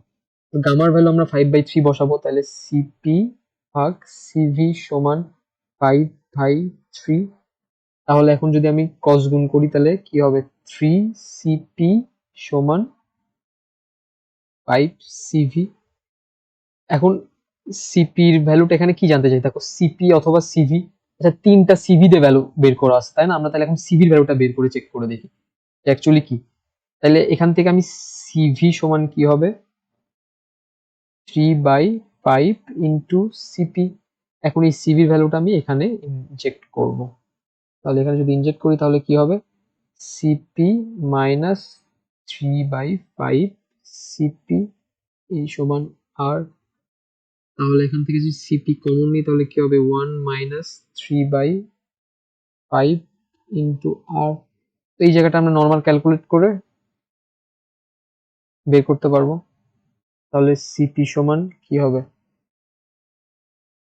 আচ্ছা এখানে গুণ হবে 5, 5 মাইনাস 3 করলে এখানে যদি আমরা করে দিই, জাস্ট নরমাল ক্যালকুলেশন করি, 5 মাইনাস 3 তাহলে 2 আর, তাহলে ওইটা উল্টে গেলে 5r/2 হবে, তাই না? সিপি সমান কি হবে, 5r/2। ওকে, তো এখানে সিপি সমান 5r/2 আছে না, এটা 5/3r আছে, তো তাহলে এটা হবে না। তাহলে সিপির মান, এটা হলে সিপির মান কত হবে, তাহলে এই জায়গাটা যদি আমি বসাই সিপির মানটা, এখান থেকে যদি আমি সিভিতে বসাই, এইটাতে বসাই, তাহলে আমি সিভির মান পাবো। তাহলে 5r/2 যদি বসাই এই জায়গাটায়, তাহলে সিভি সমান 3/5 ইন্টু 5r/2। ঠিক আছে, তাহলে এই জায়গাটায় কি হইতেছে, 5 কাটা, তাহলে 3/2 আর সিভি সমান 3/2 আর, তাহলে যেটা আমাদের এটা আসতেছে সিভি সমান 3/2 আর, তাহলে আমাদের এই অ্যান্সারটা হবে। ওকে, সহজ, জাস্ট এই যে এই দুটা মনে রাখতে হবে, এবং গামার ভ্যালু বলে দিছে, এখান থেকে তোমাকে ভ্যালুগুলো বসায় সিপির মান কেমন হয় এটা চেক করতে হবে, ইজি। ওকে, এখন আমরা নেক্সটটাতে যাব। এখানে তারপরটাতে কি বলতেছে, in which of the following internal energy of a fixed amount of gas does not depend. এই নিচেরটার মধ্যে কোনটা ইন্টারনাল ফিক্সড অ্যামাউন্ট অফ গ্যাসের ইন্টারনাল এনার্জি এই নিচেটার মধ্যে কোনটার উপরে ডিপেন্ড করে না? তো প্রেসারের উপরে ডিপেন্ড করে না, ভলিউমের উপরে ডিপেন্ড করে না, টেম্পারেচারের উপরে ডিপেন্ড করে না, না ম্যাসের উপরে ডিপেন্ড করে না। তো ধরো এটা একটা সিস্টেম, এখানে পার্টিকেল গুলো আছে। তো এখন যদি আমি প্রেসার কম বেশি করি, দেখো যদি এই প্রেসারটা বেশি হয় তার মানে কি এই পিস্টনটা যদি এখান থেকে এইখানে আসে তাহলে একটা ঘটনা ঘটতে পারে। তাহলে যদি এখান থেকে এখানে আসে তাহলে ইন্টারনাল এনার্জি বৃদ্ধি হয়ে যাওয়ার কি একটা সম্ভাবনা থাকে না? এখানকার মধ্যে তাহলে মলিকুল গুলো ছোটাছুটি বাড়বে, ছোটাছুটি বাড়া মানে কি আলটিমেটলি এভারেজ কাইনেটিক এনার্জি বাড়া, আর এভারেজ কাইনেটিক এনার্জি বাড়া মানেই তার ইন্টারনাল এনার্জি বাড়া অর্থাৎ টেম্পারেচার বাড়া। তার মানে এটা সম্ভাবনা থাকে। কিন্তু ভলিউম যদি চেঞ্জ করো তাহলে দেখো ভলিউম যদি বড় করো সেম, ভলিউম বড় করলে জায়গা কম, জায়গা বেশি তাহলে টেম্পারেচার কমে যেতে পারে, ভলিউম কম হলে জায়গা কম, ছোটাছুটি বেশি, প্রেসার বেশি, তাহলে এটা হইতে পারে। কিন্তু টেম্পারেচারের উপর তো ডিরেক্টলি ইন্টারনাল এনার্জি কি করে নির্ভর করে, প্রপোর্শনাল রিলেশন আমরা জানি, তাই না? আর ম্যাস, এখন দেখো একটা অবজেক্টের ম্যাস বেশি হলে কিন্তু ইন্টারনাল এনার্জি বেশি নাও হতে পারে, কম হলেও কিন্তু ইন্টারনাল এনার্জি বেশি হতে পারে, তাই না? এটা কিন্তু ম্যাসের উপর ডিপেন্ড করতেছে না ডিরেক্টলি, এই পার্টিকেল গুলোর কাইনেটিক এনার্জির উপর আলটিমেটলি ডিপেন্ড করতেছে। তাহলে কিন্তু এটা হচ্ছে না, মানে ওগুলো কিন্তু হচ্ছে, তার মানে কোনটা ফলো করতেছে না, ডিপেন্ড করতেছে না, ম্যাচটা ডিপেন্ড করতেছে না। ওকে, তাহলে এটা এটা হবে অ্যান্সার। তো এখানে কি বলছে, value of gamma in case of nitrogen gas. Nitrogen গ্যাসটা কেমন গ্যাস? ডায়াটমিক গ্যাস না? তো ডায়াটমিক গ্যাসের জন্য তোমার গামার ভ্যালু কেমন হবে? যেটা হবে সেটাই। তো তিন ধরনের গামার ভ্যালু হয়ে থাকে, একটা মোনোঅ্যাটমিক গ্যাসের জন্য, একটা ডায়াটমিক গ্যাসের জন্য, একটা পলিঅ্যাটমিক গ্যাসের জন্য। তো মোনোঅ্যাটমিকের জন্য 1.67, ডায়াটমিকের জন্য 1.40, আর পলিঅ্যাটমিকের জন্য 1.33 হয়ে থাকে। তো নাইট্রোজেন একটা ডায়াটমিক গ্যাস না, তাহলে গামার ভ্যালু কি হবে? 1.40। এটা একটু তোমাদের মাথায় রাখতে হবে। তারপর এখানে বলতেছে which is the isothermal curve. তো আইসোথার্মাল কার্ভ কোনটা? দেখো আইসোথার্মাল রিলেশন কোনটা, দেখো আমরা বয়েলস এর রিলেশন পড়ছি না, এখন আমরা দেখবো এই কোশ্চেনটা। আইসোথার্মাল কার্ভ কখন বলি আমরা? আমরা বয়েলস এর জানি যে pressure is inversely proportional to volume. তখন এটা ইনভার্সলি প্রপোর্শনাল হবে যখন টেম্পারেচারটা কনস্ট্যান্ট থাকবে। টেম্পারেচার যখন কনস্ট্যান্ট থাকে ওইটাকে আমরা কি বলি? Isothermal process. তাহলে আইসোথার্মাল প্রসেসের জন্য আমার পিআরভি এর এই রিলেশনের জন্য যে গ্রাফটা হবে এটা আমার দেখতে হবে। এখন আমরা গ্রাফের একটা জেনারেলাইজড কিছু জিনিস দেখে নিব, ফর্ম দেখে নিব, কোন ক্ষেত্রে আমরা কোন গ্রাফটা ইউজ করব। তো এটা ধরলাম ওয়াই, এটা ধরলাম এক্স অ্যাক্সিস। ওকে,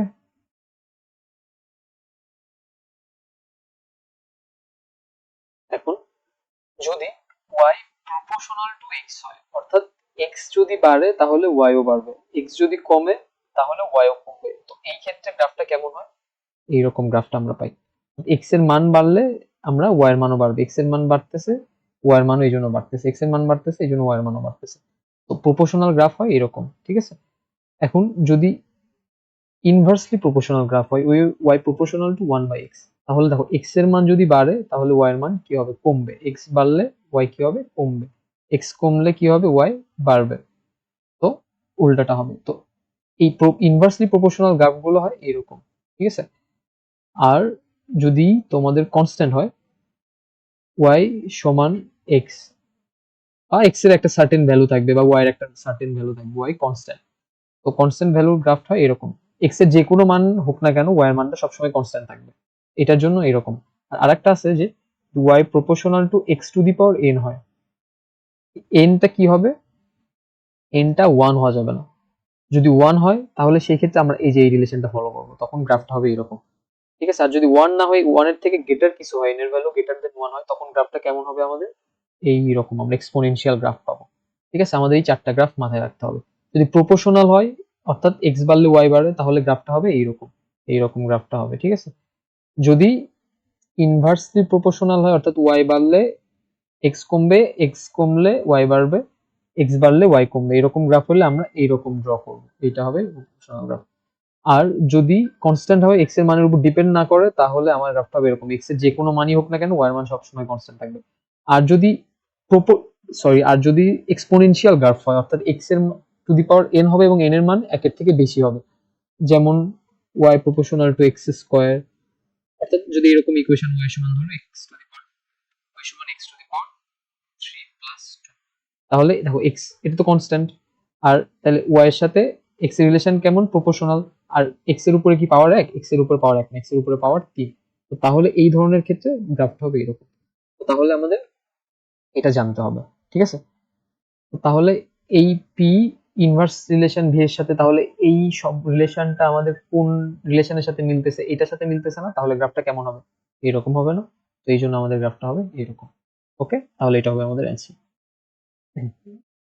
এখন এখানে আরেকটু বিষয় আছে, আচ্ছা,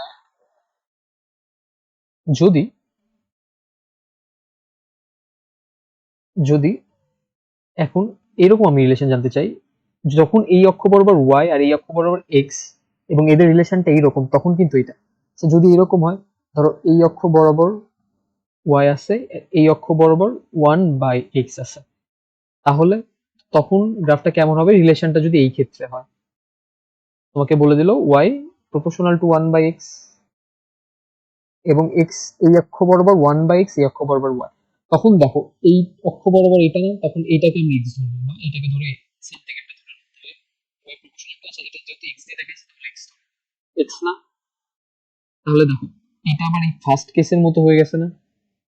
তো ফার্স্ট কেসের মতো যদি হয়ে যায় তখন আমার গ্রাফ কেমন হবে, আমার এরকম হবে না। তাহলে যখন অ্যাক্সিস চেঞ্জ করলে কিন্তু গ্রাফেরও চেঞ্জ হচ্ছে, তোমার আলটিমেটলি এটা মাথায় রাখতে হবে যে প্রপোর্শনাল হলে এরকম হয় তখন যখন এই অক্ষ বরাবর এক্স, এই অক্ষ বরাবর ওয়াই, ইনভার্সলি প্রপোর্শনাল হলে এরকম যখন এই অক্ষ বরাবর এক্স, এই অক্ষ বরাবর ওয়াই, ঠিক আছে। ওয়াই সমান কনস্ট্যান্ট হলে তো যে কোনো ভ্যালুর জন্য ওয়াই এর মান কনস্ট্যান্ট থাকবে। এক্স টু দি পাওয়ার যদি এন হয় অর্থাৎ এই অক্ষ বরাবর এক্স আর এই অক্ষ বরাবর ওয়াই এবং এক্স এর মান এন এর মান একের থেকে বেশি, তো সেইটার ক্ষেত্রে আমার গ্রাফটা কেমন হবে, এইরকম হবে। এখন এই অক্ষ বরাবর এক্স যদি না হয় অন্য কিছু হয়, তো সেই হিসাবে আবার এই রিলেশন অনুযায়ী মেনটেন করে আমাদের গ্রাফ চেঞ্জ হয়ে যাবে। ওকে, তো এটা সিকিউ যদি কখনো ক্লাস নেই, লেকচার নেই, তাহলে ওটাতে আরো ডিটেলস বোঝাবো কেন হয় এরকম। ঠিক আছে, তো মোটামুটি তো আশা করি বুঝতে পারছো। ওকে, তাহলে আমাদের গ্রাফটা কোনটা হবে, এটা হবে। এখন আমাদের নেক্সটটাতে যাই। নেক্সটে কি বলতেছে, characteristics of adiabatic change. Adiabatic change কেমন হয়, ভেরি র্যাপিড প্রসেস, ট্রু, এটা খুব ফাস্ট হয় অ্যাডিয়াবেটিক চেঞ্জটা, তা না হলে টেম্পারেচারে চেঞ্জ হয়ে যাবে, সরি হিট এক্সচেঞ্জ হয়ে যাবে ফাস্ট প্রসেস না হলে, আর হিট এক্সচেঞ্জ হলে তো এটা অ্যাডিয়াবেটিক প্রসেস হবে না, এই জন্য এটা ফাস্ট হইতে হবে। Temperature remains constant in his change, এটা টেম্পারেচার, সরি, টেম্পারেচার কনস্ট্যান্ট থাকতে পারে না পারে। হিট এক্সচেঞ্জ হলে যদি হিট আমি দিতেছি সাপোজ, তাহলে এর একটা পার্ট ইন্টারনাল এনার্জি ইনক্রিজে সাহায্য করবে, একটা পার্ট ওয়ার্ক ডান করবে। তো যে হিটটা দিতেছি এটা যদি কমপ্লিটলি ইন্টারনাল এনার্জিতে কোনোটা কন্ট্রিবিউট না করে, কমপ্লিটলি যদি ওয়ার্ক ডানে হেল্প করে, আর ওয়ার্ক ডান মানে কি, ভলিউম এক্সপেনশন, ভলিউম এক্সপেনশন যদি এমন ভাবে হয় যাতে করে কি হয় আমার টেম্পারেচারটা কনস্ট্যান্ট থাকে, তাহলে এটা কিন্তু পসিবল। তো অ্যাডিয়াবেটিক প্রসেসের জন্য টেম্পারেচার কনস্ট্যান্ট থাকতে হবে এমন কোনো কিন্তু বাধ্যবাধকতা নাই, তো এটা হবে না। In this process the container should B a bad conductor, এটা ট্রু, ব্যাড কন্ডাক্টর যদি হয় তাহলে এর মধ্যে দিয়ে হিটের এক্সচেঞ্জ সহজে হবে না, তো তার ফলে এটা অ্যাডিয়াবেটিক প্রসেস হবে। তো তাহলে 1 আর 3 হবে অ্যান্সার। এটা হচ্ছে না কারণ কি, temperature remains constant, temperature constant থাকতে হবে এটা নেসেসারি না, কনস্ট্যান্ট থাকলেও অ্যাডিয়াবেটিক প্রসেস হয়, কনস্ট্যান্ট না থাকলেও অ্যাডিয়াবেটিক প্রসেস হইতে পারে, তো এই জন্য কি হবে, এটা 1 আর 3 হবে এটা অ্যান্সার। ওকে, এবার নেক্সট এ কি বলতেছে, in adiabatic compression of a system which is true, তাহলে অ্যাডিয়াবেটিক কম্প্রেশন যদি হয় তাহলে কোনটা সত্য হচ্ছে, টেম্পারেচার ইনক্রিজ হচ্ছে, ডিক্রিজ হচ্ছে, হিট ইনক্রিজ হচ্ছে, না কোনোটাই হচ্ছে না। অ্যাডিয়াবেটিক কম্প্রেশন কি, দেখো এটা একটা সিস্টেম, এর মধ্যে মলিকিউল গুলো আছে, অ্যাডিয়াবেটিক কম্প্রেশন হবে তার মানে কি, এই যে পিস্টনটা নিচের দিকে আসবে তাই না, তো এইটা ছিল এখানে, তারপর এখানে আসবে, এই জায়গাটাতে আসবে। তো এখন এটা যদি এখান থেকে এই জায়গাটাতে আসে, তাহলে দেখো আমরা অ্যাডিয়াবেটিক প্রসেসের জন্য কি জানি, ডিকিউ সমান ডিইউ প্লাস ডিডাব্লিউ। তো এখানে অ্যাডিয়াবেটিক প্রসেসের জন্য কি ডিকিউটা জিরো না, অর্থাৎ এখানে কোনো হিটের এক্সচেঞ্জ ঘটবে না। এখন দেখো এটা কম্প্রেস করতেছে তাই না, কম্প্রেস যদি করে তাহলে কি, এই জায়গাটাতে দেখো মলিকুল গুলো আগে বেশি জায়গা পাইতেছিল, এখন মলিকুল গুলো কম জায়গা পাবে না, তাহলে এটা ছোটাছুটি বেড়ে যাবে, ছোটাছুটি যদি বেড়ে যায় কলিশন বেড়ে যাবে, কলিশন বেড়ে গেলে কি উৎপন্ন হবে, হিট উৎপন্ন হবে না, তার মানে কি টেম্পারেচার হিট উৎপন্ন যদি হয়, মানে আলটিমেটলি হিটটা কি করবে, ইন্টারনাল এনার্জি বৃদ্ধিতে সাহায্য করবে। ইন্টারনাল এনার্জি যদি বৃদ্ধি হয় তাহলে কি টি বেড়ে যাবে না, তার মানে কি টেম্পারেচার ইনক্রিজ হবে। আমরা এই রিলেশন থেকেও বের করতে পারি ডিকিউ জিরো। এখন ডিডাব্লিউ দেখো পজিটিভ, এটা ইনক্রিজ করতেছে, অর্থাৎ কম্প্রেস করতেছে, মানে কি বাইরের সিস্টেম দ্বারা কেউ কাজ করতেছে, এজেন্ট দ্বারা। তো এজেন্ট দ্বারা যদি কেউ কাজ করা হয় তাহলে কি সিস্টেমের উপর কাজ করা হচ্ছে, তাহলে ডিডাব্লিউ পজিটিভ। ডিডাব্লিউ যদি পজিটিভ হয় তাহলে ডিউটা কি হইতে হবে, নেগেটিভ হইতে হবে। সরি ভুল বললাম, ডিডাব্লিউটা নেগেটিভ, কারণ সিস্টেমটা একা একাই কাজ করতেছে, কম্প্রেস করতেছে, এর উপরে কেউ কাজ করতেছে না, সরি একাই কাজ করছে। এখানে কোথাও বলা নাই যে সিস্টেম কোনো এজেন্ট দ্বারা কাজ করা হচ্ছে, যদি বলা থাকতো তাহলে এটা হইতো। সে একা একাই কম্প্রেস করতেছে, তার মানে কি ডিউটা কি হবে, ডিডাব্লিউটা যদি নেগেটিভ হয় তাহলে ডিউটা কি হবে, পজিটিভ, কারণ ডিডাব্লিউটা যদি এই দিকে চলে যায় তাহলে নেগেটিভ হবে, তাহলে ডিউটা কি হবে, পজিটিভ থাকবে, এই জন্য কি টেম্পারেচার ইনক্রিজ হবে। তো 36 নাম্বারটা এটা হবে অ্যান্সার, ঠিক আছে। নেক্সটটাতে এখন আমরা দেখি, refer to the following pressure versus volume diagram. এখন এখানে বলতেছে how many times the graph AC is steeper than the AB in case of diatomic gas.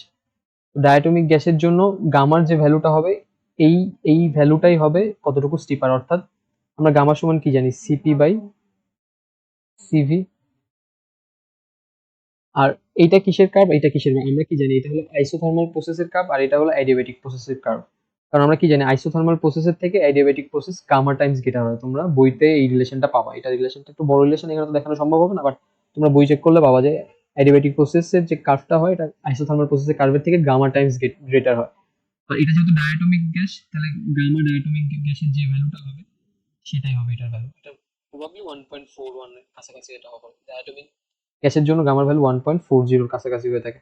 তো তাহলে কতটুকু স্টিপার হবে, মানে কতটুকু এখানে খাড়া হবে, সেটা হবে 1.41 এর মতো, কারণ ডায়াটমিক গ্যাসের কি হয়, গামার ভ্যালু 1.40 এর কাছাকাছি হয়।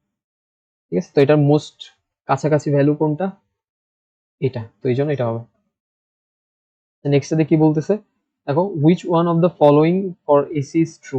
আচ্ছা দেখো এসি গ্রাফটা কি, দেখো এ বিটার থেকে এসিটা বেশি খাড়া না, তো তার মানে কি এটা কিসের কার্ভ, এটা অ্যাডিয়াবেটিক প্রসেসের কার্ভ না, আর এটা কি আইসোথার্মাল প্রসেসের কার্ভ। কারণ আমরা কি জানি আইসোথার্মাল প্রসেসের থেকে অ্যাডিয়াবেটিক প্রসেসের কার্ভটা বেশি খাড়া হয়ে থাকে। তো তাহলে অ্যাডিয়াবেটিক প্রসেসের জন্য কোন রিলেশনটা সঠিক, এখানে আমরা দেখি পিভি কনস্ট্যান্ট, পিভি তো আইসোথার্মাল প্রসেসের জন্য হয়, তাহলে এটা হবে না। পি বাই টি এটা আইসোথার্মাল প্রসেসের জন্য, এটাও আইসোথার্মাল প্রসেসের জন্য, এই যে PV to the power gamma, এটা হলো অ্যাডিয়াবেটিক প্রসেসের জন্য, কারণ অ্যাডিয়াবেটিক প্রসেসের ক্ষেত্রে যে কোনো রিলেশনে একটা গামা ফ্যাক্টর ইনক্লুড করতে হবে, এটা মাথায় রাখতে হবে। ঠিক আছে, তাহলে যেখানে গামা থাকবে সেটাই হবে, এবং এটাও চেক করতে হবে পিভি টু দি পাওয়ার গামাটাই কনস্ট্যান্ট। যদি এরকম রিলেশন থাকতো পিভি টু দি পাওয়ার 1/গামা, ওটা কিন্তু হবে না। তো তিনটা যে রিলেশন আগে দেখাইছি ওটা মাথায় রাখতে হবে, ঠিক আছে। তাহলে এটা অ্যান্সার হবে কি এটা। তারপর নেক্সটটা দেখাই, in Carnot engine heat is rejected at a constant temperature, pressure, volume আর এন্ট্রপি। আচ্ছা এখানে দেখো কার্নোট ইঞ্জিনের কথা মনে আছে, কার্নোট ইঞ্জিন কি ছিল, যেখানে একটা সোর্স ছিল, এখানে একটা ইনসুলেটর ছিল, এখানে একটা সিঙ্ক ছিল। আমরা আইডিয়ালি চিন্তা করে নিছি না, এটা আনলিমিটেড হিট, মানে আনলিমিটেড হিট থাকবে, যতই বেশি হিট দিক না কেন এর টেম্পারেচারটা থাকবে কি কনস্ট্যান্ট। আর এই যতই বেশি সিঙ্কটা যতই বেশি হিট নিক না কেন এর টেম্পারেচারও কি থাকবে কনস্ট্যান্ট, এটা আমরা ধরে নিয়েছিলাম, তাই না, এটা কিন্তু বাস্তবে এক্সিস্ট করে না। তো এই জন্য একটা থিওরিটিক্যাল কনসেপ্ট কার্নোট ইঞ্জিনিয়ারিং। আর এটা ইনসুলেটর, এর এর চারপাশে কি থাকবে, আইসোলেশন থাকবে, এখানে কোনো হিটের এক্সচেঞ্জ ঘটবে না। তো এটা কি বলবো আমরা, ইনসুলেটর।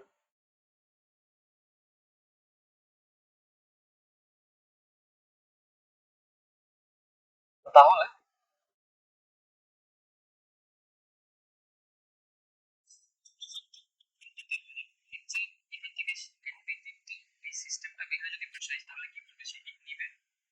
হিট নিয়ে কি এক্সপ্যান্ড করবে, আমরা যে তিনটা প্রসেসে দেখছি, আমরা যে সার্কেলটা আমরা গ্রাফে দেখছি না, এই যে প্রথমে সে হিট নেয় এরকম গ্রাফ হয়, তারপর এরকম গ্রাফ হয়, গ্রাফটা এক্সপ্লেন করতে হবে। ঠিক আছে, এটার জন্য এক্সপ্লেন করতে হবে না, বাট এটা তো জানো তোমরা আই গেস। তো এই জন্য কি হবে, এই যখন হিট সোর্সের উপর বসে সে কি করবে, হিট নিবে, কিন্তু টেম্পারেচার কি হবে না, এইটার টেম্পারেচার কিন্তু, সোর্সের টেম্পারেচার কিন্তু চেঞ্জ হবে না, কিন্তু যে অবজেক্টটা হিট নিচ্ছে তার কিন্তু টেম্পারেচার বাড়বে। তারপরে এখানে যখন সে হিট দিবে, হিট দিয়ে এর টেম্পারেচার কিন্তু কমবে, অবজেক্টের টেম্পারেচার কিন্তু কমবে, কিন্তু সিঙ্কের টেম্পারেচার কিন্তু কনস্ট্যান্ট থাকবে। সে হিট নিবে কিন্তু টেম্পারেচার বাড়বে না, কমবে না, সরি হ্যাঁ বাড়বে না।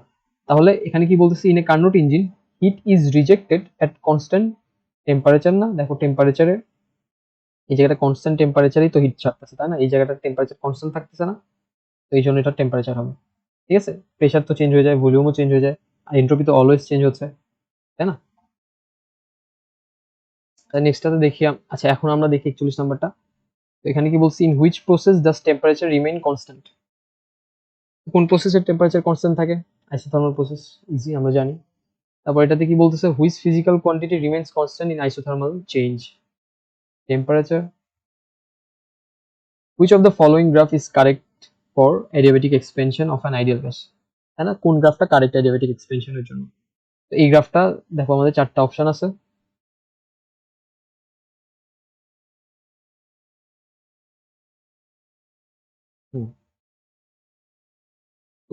অ্যাডিয়াবেটিক এক্সপেনশনের জন্য কোনটা কারেক্ট?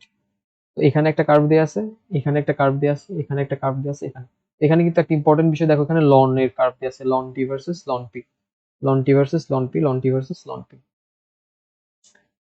তো দেখো লন টি আর লন পি এর, তাহলে এখানে টি আর পি এর রিলেশনটা আমাদের জানতে হবে, তাই না?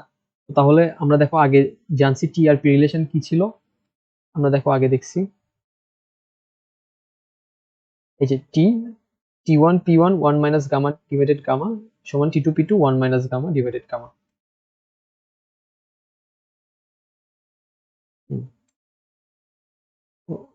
তাহলে টি ওয়ান পি ওয়ান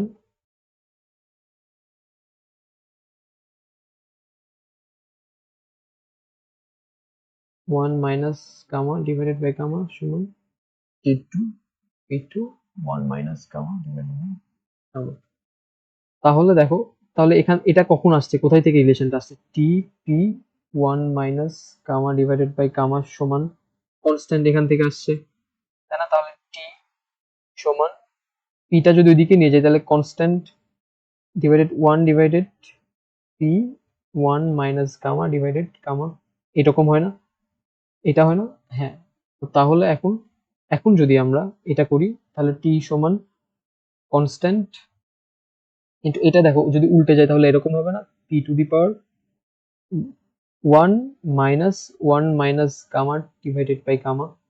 তো তাহলে এখন এটাকে যদি আমরা ছোট করি, সলভ করি, তাহলে কি হবে, এখানে গামা হবে মাইনাস, এখানে কি হবে ওয়ান প্লাস গামা। তো তাহলে এখানে এটা হইতেছে না, গামা মাইনাস,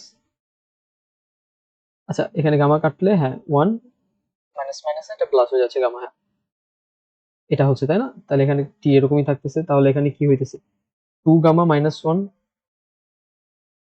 এরকম কিছু হচ্ছে নিচে গামা। তাহলে দেখো টি এখন দেখো কনস্ট্যান্ট আর সমান সাইন যদি তুলে ফেলি তাহলে এই দুইটার বদলে কি প্রপোর্শনাল হবে না? তো এখানে যদি প্রপোর্শনাল হয় তাহলে দেখো, তাহলে টি প্রপোর্শনাল, এই যেটা পি আছে, পি এর উপর একটা ফ্যাক্টর, তাহলে টি আর পি প্রপোর্শনাল না? প্রপোর্শনাল হইতেছে কিন্তু। এখন এখানে কিন্তু টি আর পি এরটা জানি, লন টি আর লন পি এরটা জানতে চাইছে, তাই না আমাদের থেকে? তাহলে এখন আমরা উভয় পাশে যদি লন নেই তাহলে কি হবে, লন টি সমান লন টি, আর এই ফ্যাক্টরটুকু আগে চলে আসবে, আমরা লনের নিয়ম অনুযায়ী জানি, তো এখানে ওই ফ্যাক্টরটুকু থাকবে আর কি, এই যে এটা। ঠিক আছে, আমি শর্টকাটে লিখলাম আর কি। তাহলে দেখো লন টি আর লন পিটা প্রপোর্শনাল হইতেছে না,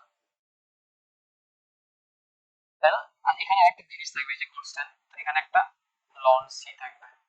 ঠিক আছে, লন যদি ওইভাবে গুণ করি, যেহেতু এটা গুণ আকারে আছে তাহলে এই আকার আসবে। তাহলে দেখো লন টি আর লন পিটা প্রপোর্শনাল হচ্ছে না, সাথে এই যে লন সিটা আছে না একটা কনস্ট্যান্ট ভ্যালু অ্যাড হয়ে আছে, তাহলে এখানে দেখো দুইটাই কিন্তু পসিবল, এটাও পসিবল হয় আবার এটাও পসিবল হয়, কারণ প্রপোর্শনাল গ্রাফ কেমন হয়ে থাকে এরকম, প্রপোর্শনাল গ্রাফ যদি এরকম হয় তাহলে দুইটাই কিন্তু এরকমই হয়। অ্যাকচুয়ালি কিন্তু এটা হচ্ছে দেখো, এটা কনস্ট্যান্ট ভ্যালু যোগ থাকতেছে না আমাদের, তো কনস্ট্যান্ট ভ্যালু যদি যোগ থাকে তাহলে গ্রাফটা কেমন হয়, যে ওয়াই সমান এক্স প্লাস সি জানি আমরা, তাই না? তো তাইলে এই যে কনস্ট্যান্ট ভ্যালুটা গ্রাফ কিন্তু এটা অ্যাকচুয়ালি এটা হয়। আবার অনেক জায়গায় অ্যান্সার এটাও দেয়া, কারণ এটা স্ট্যান্ডার্ড ফর্ম ধরা হয় তো।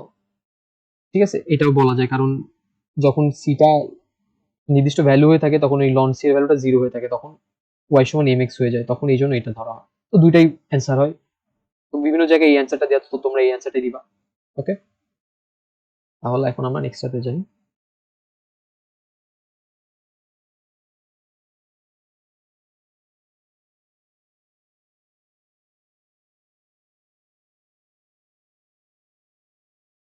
দেখো এটা কি বলতেছে,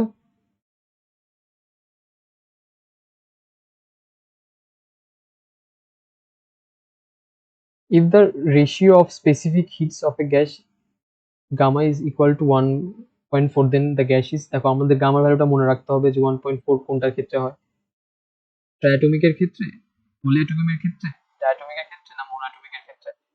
তো আই গেস ডায়াটমিকের ক্ষেত্রে 1.4 হয়, তাহলে এটা ডায়াটমিক হবে। যে তিনটা গামার তিনটা মান ছিল না, 1.33 একটা, 1.67 একটা, 1.4 একটা, মোনোর জন্য একটা, পলির জন্য একটা, ডায়ার জন্য একটা, এটা মনে রাখতে হবে। তো যেটা হবে ওই অনুযায়ী এই রেজাল্টটা হবে। তারপরটাতে কি বলতেছে, characteristics of reversible process are, in this process change in the system is extremely slow, thermal equilibrium exists in the process, all process in nature are reversible। Reversible process সবসময় স্লো হবে অনেক, কারণ এটার প্রতিটা ইন্টারভালে আমাদের এনার্জির এক্সচেঞ্জ সমান হবে, ঠিক আছে। তো এন্ট্রপির আলটিমেট চেঞ্জ হবে কত, জিরো, কারণ এটা রিভার্সিবল, ঠিক আছে, এই জন্য এই প্রসেসটা স্লো হয়। আর thermal equilibrium exist in the process, হ্যাঁ প্রতিটা সিস্টেমে থার্মাল ইকুইলিব্রিয়াম, প্রতিটা স্টেপে থার্মাল ইকুইলিব্রিয়াম মেনটেন হইতে হবে, তা না হলে এটা তো এন্ট্রপি জিরো হবে না, আর তা না হলে প্রপার রিভার্সিবল হবে না, তো এই জন্য এটাও সঠিক হবে। তারপরটা কি, অল প্রসেস আর নেচার আর রিভার্সিবল নয়, এটা না, সব প্রসেস নেচারে আমরা যে প্রসেসগুলো দেখি ম্যাক্সিমাম কি রিভার্সিবল হয়ে থাকে, তাহলে 1 আর 2 হবে, 1 আর 2 অ্যান্সার এই যে এটা হবে। ওকে, নেক্সটটা হলো 49, which of the following is true, irreversible process does not keep the system in equilibrium। Irreversible প্রসেসে ইকুইলিব্রিয়ামে তো কখনো থাকে না সিস্টেম, থার্মাল ইকুইলিব্রিয়াম থাকে না, এই জন্য এটা ইরিভার্সিবল প্রসেস। যদি থার্মাল ইকুইলিব্রিয়াম থাকতো, সরি এটা ট্রু, যদি থার্মাল ইকুইলিব্রিয়াম যদি থাকতো তাহলে এটা তো রিভার্সিবল প্রসেস হতো। দেখো নেক্সটটা কি বলছে, in reversible process the system always remains in equilibrium, এটা ট্রু, এটাও ট্রু। ইরিভার্সিবল প্রসেসে থার্মাল ইকুইলিব্রিয়াম থাকে না, রিভার্সিবল প্রসেসে থার্মাল ইকুইলিব্রিয়াম থাকে। In irreversible process it is easier to return to initial state.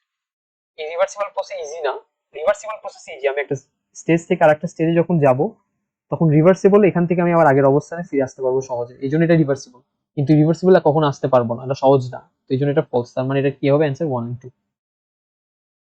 তারপর বলতেছে reversible process, isothermal process reversible process না, অ্যাডিয়াবেটিক প্রসেসও রিভার্সিবল না, র্যাপিড প্রসেস তো রিভার্সিবল না, কোয়াসিস্ট্যাটিক প্রসেস রিভার্সিবল প্রসেস, এটা হবে রিভার্সিবল প্রসেস, ঠিক আছে। আচ্ছা, কেন আইসোথার্মাল প্রসেস রিভার্সিবল না, কারণ আইসোথার্মাল প্রসেসটা রিভার্সিবল হইতেও পারে নাও পারে, নেসেসারি না। অ্যাডিয়াবেটিক প্রসেসও রিভার্সিবল হতেও পারে নাও পারে, র্যাপিড প্রসেসটাও রিভার্সিবল হতে পারে নাও পারে। প্রতিটা সিস্টেমে, প্রতিটা স্টেজে, প্রতিটা স্টেপে থার্মাল ইকুইলিব্রিয়াম মেইনটেইন হচ্ছে, এই প্রসেসটাকে কোয়াসিস্ট্যাটিক প্রসেস বলা হচ্ছে। তো এই জন্য এটা হবে অ্যান্সার এর ক্ষেত্রে, কারণ এটাতে হইতেও পারে নাও পারে, এটাতে হইতে পারে নাও পারে, কিন্তু এটাতে ড্যাম শিওর হবে, তো এই জন্য অ্যান্সার হবে এটা। Volume of a fixed amount of gas is 87 degree Celsius is decrease to 2/3, final temperature will be. এখানে দেখো ভলিউম আর টেম্পারেচার, একটা ফিক্সড ভলিউমের গ্যাসের টেম্পারেচার ছিল 87 ডিগ্রি সেলসিয়াস এবং এটা 2/3 ডিক্রিজ করছে, তাহলে ফাইনাল টেম্পারেচার কত হবে। তাহলে ভলিউম আর টেম্পারেচারের মধ্যে রিলেশন আমরা কি জানি, এখানে দেখো মানে যদি ফার্স্ট না বলে থাকে তাহলে বুঝতে হবে যে এটা অ্যাডিয়াবেটিক প্রসেস না।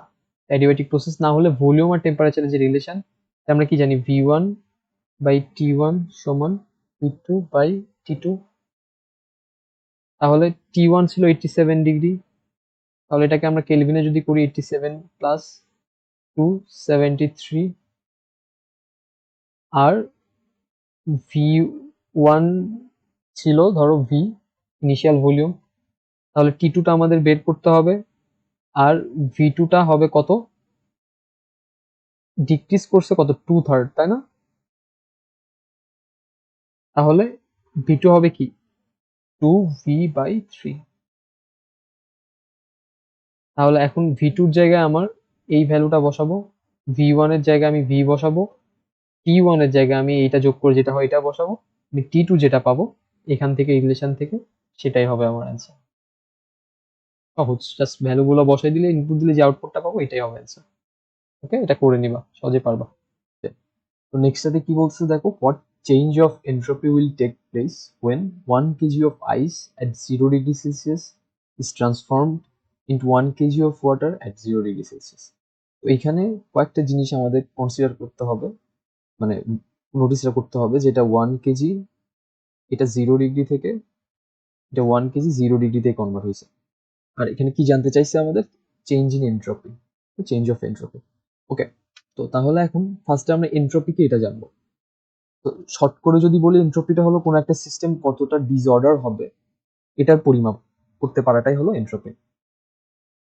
এটা আমরা পরিমাপ করতে পারি সূত্রের সাহায্যে। কি কি সূত্র আছে এখানে, দুইটা সূত্র আছে। একটা হলো যখন টেম্পারেচার চেঞ্জ হবে না, অর্থাৎ যে টেম্পারেচার আছে ওই টেম্পারেচারই থাকবে, কিন্তু তাদের মধ্যে ডিসঅর্ডার হবে, তাদের পার্টিকেল গুলা অর্ডার ফর্ম থেকে ডিসঅর্ডার ফর্মে যাবে। তাহলে ওইটা তখন পরিমাপের জন্য যে সূত্রটা, এটা হলো ডিএস সমান ডিকিউ আপন টি। এটা কখন, যখন টেম্পারেচারটা কি হচ্ছে না, চেঞ্জ হচ্ছে না, টেম্পারেচারটা সেম আছে, যেটা আগে ছিল পরেও সেটাই আছে। তো সেই ক্ষেত্রে এন্ট্রপি নির্ণয়ের সূত্রটা হলো এটা, ডিএস সমান ডিকিউ আপন টি। আর যখন টেম্পারেচারটা চেঞ্জ হবে তখন এন্ট্রপি নির্ণয়ের সূত্রটা কি হবে, এটা হলো ডিএস সমান M S ln T two divided by T one. ঠিক আছে, এটা হবে চেঞ্জ। এখানে তুমি এটাও এভাবে লিখতে পারো, টিএফ বাই টিআই, অর্থাৎ final temperature divided by initial temperature. ঠিক আছে, এইভাবে লিখা যায়।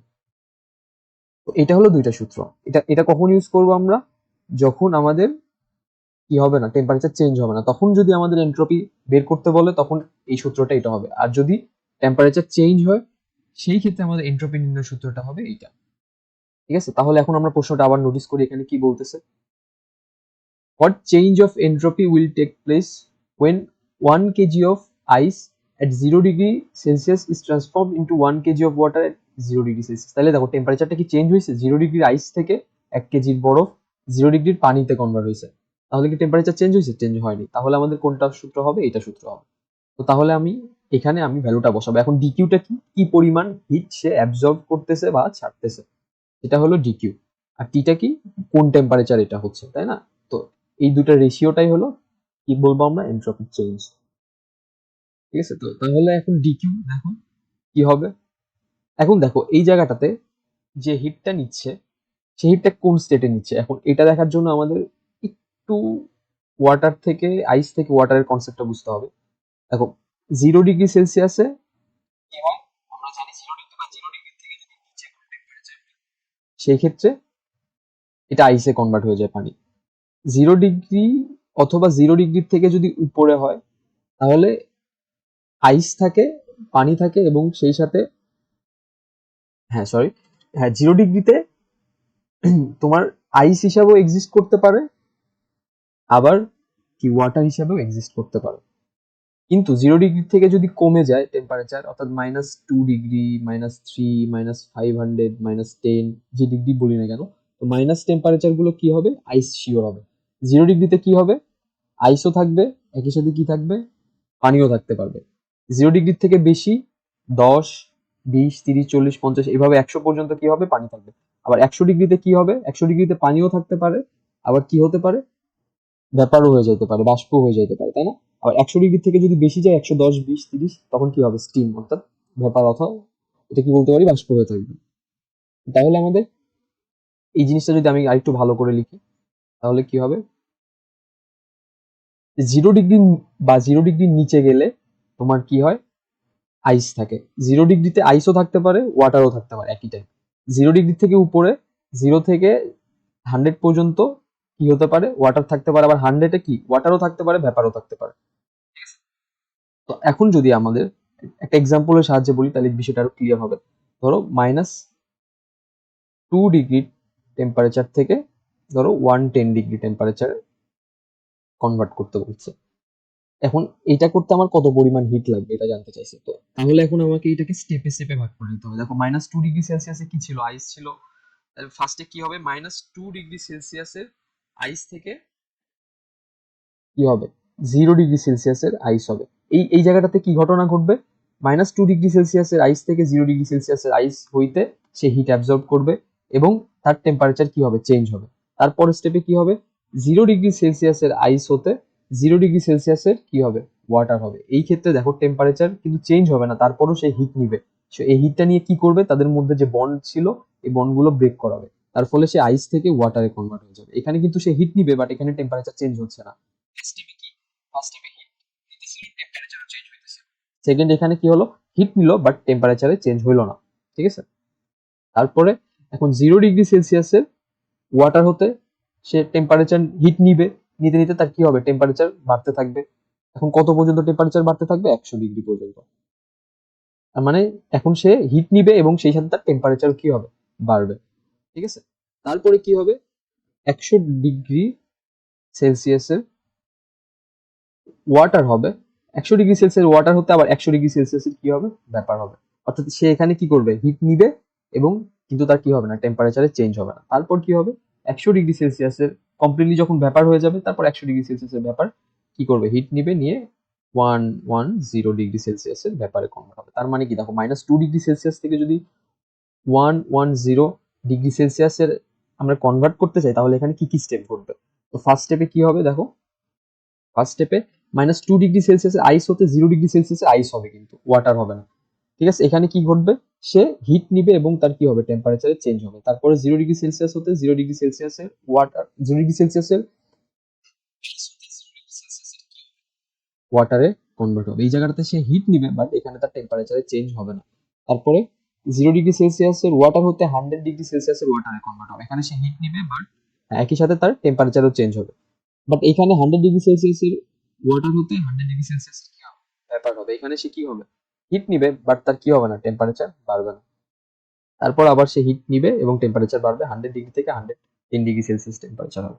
এখন কোন কোন স্টেপে কতটুকু হিট আমার দরকার হলো, এটা আমি যদি এখন বের করতে চাই, তাহলে কি হবে দেখো, এটার জন্য কি,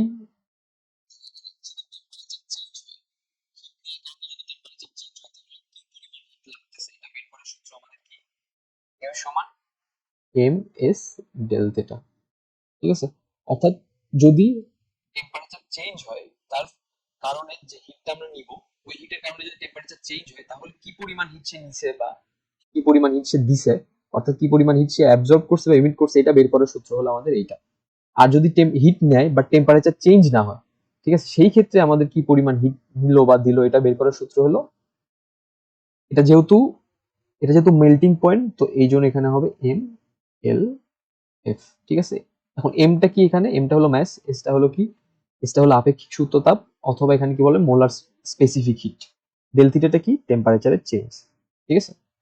আর এখানে এমটা কি, ম্যাস, আর এলএফটা কি, এটা হলো আপেক্ষিক সূত্র তাপ বলা হয়, ঠিক আছে। তারপরে এখানে দেখো হিট নিচ্ছে, টেম্পারেচার চেঞ্জ হচ্ছে, তাহলে এই জায়গাটা সূত্র কি হবে, এই আগেরটা তো এমএস ডেল থিটা। এখন এখানে হিট নিচ্ছে কিন্তু টেম্পারেচার চেঞ্জ হচ্ছে না, তাহলে এটা কি হবে, এম এল ভি। এটা হলো স্ফুটনের আপেক্ষিক সূত্রতা, এলভি। এটা টার্মটা কি জানি, এলভি কে কি বলা হয় এক্স্যাক্টলি খেয়াল হচ্ছে না, তুমি একটু গুগলে সার্চ করে দেখবা, ওকে। তারপরে এখানে 100°C থেকে 110°C হচ্ছে, তো এখানে তাহলে টেম্পারেচার চেঞ্জ হচ্ছে হিট নিতেছে এর কারণে, তাহলে এখানে কি হবে, কিউ সমান এমএস ডেল্টা, ওকে। তাহলে এইভাবে আমরা হিট ক্যালকুলেট করতে পারবো। তো তাহলে এখানে দেখো, এটা বুঝতে পারছি আমরা। এখন তাহলে এই জায়গাটাই দেখো, এখানে তাহলে কি দেখো, 0°C আইস হতে তার মানে 0°C ওয়াটার হয়েছে, তাহলে এখানে হিট নির্ণয়ের কোনটা সূত্র বলবো এই জায়গাটা। তো 0° আইস হতে 0° ওয়াটার হয়েছে, তাহলে এটার মধ্যে পড়তেছে না, তাহলে হিট কত পরিমাণ নিবে বা ছাড়বে, এটা বের করার সূত্র কি হবে, কিউ সমান এমএলএফ হবে না। হ্যাঁ, তাহলে আমরা এখন এই যে এখানে ফার্স্টে কি ছিল, আমরা টেম্পারেচার যদি চেঞ্জ হয়,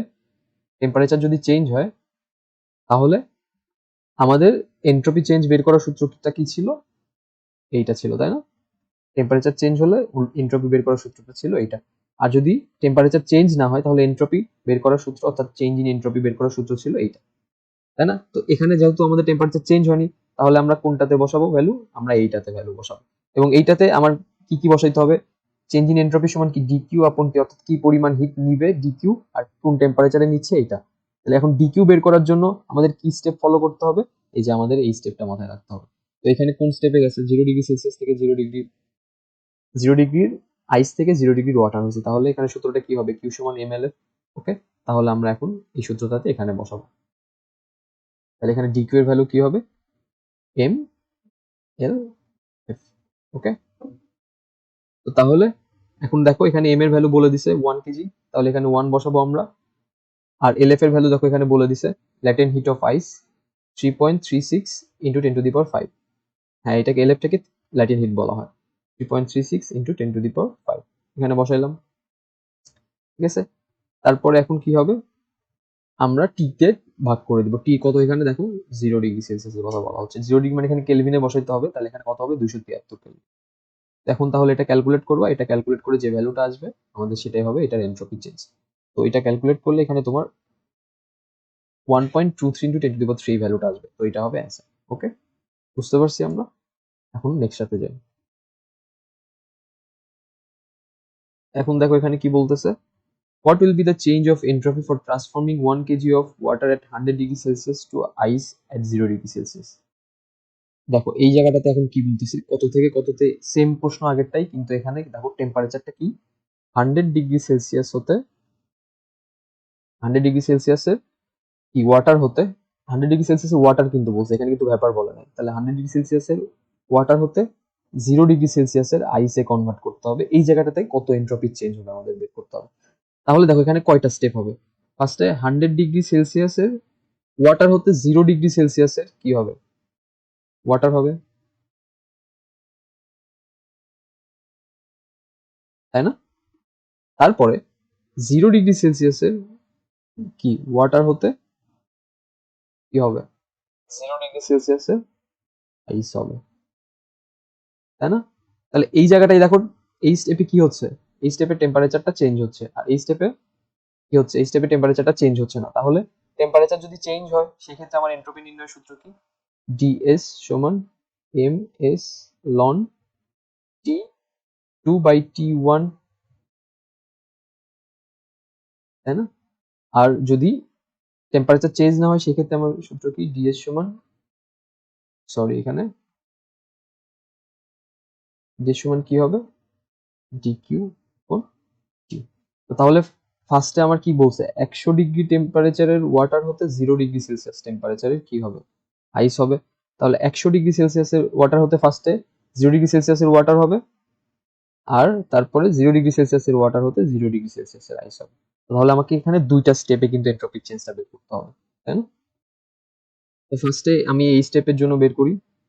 এই স্টেপের জন্য বের করতে লাগলে কি হবে? দেখো এখানে আমার এম এর ভ্যালু বসাইতে হবে। এম কত এখানে বলে দিছে? 1 কেজি। ঠিক আছে, এম এর ভ্যালু বসাইলাম। তারপর এখানে এস এর ভ্যালু কত বলে দিছে? Molar specific hit. এখানে স্পেসিফিক হিট বলে দিছে দেখো কত?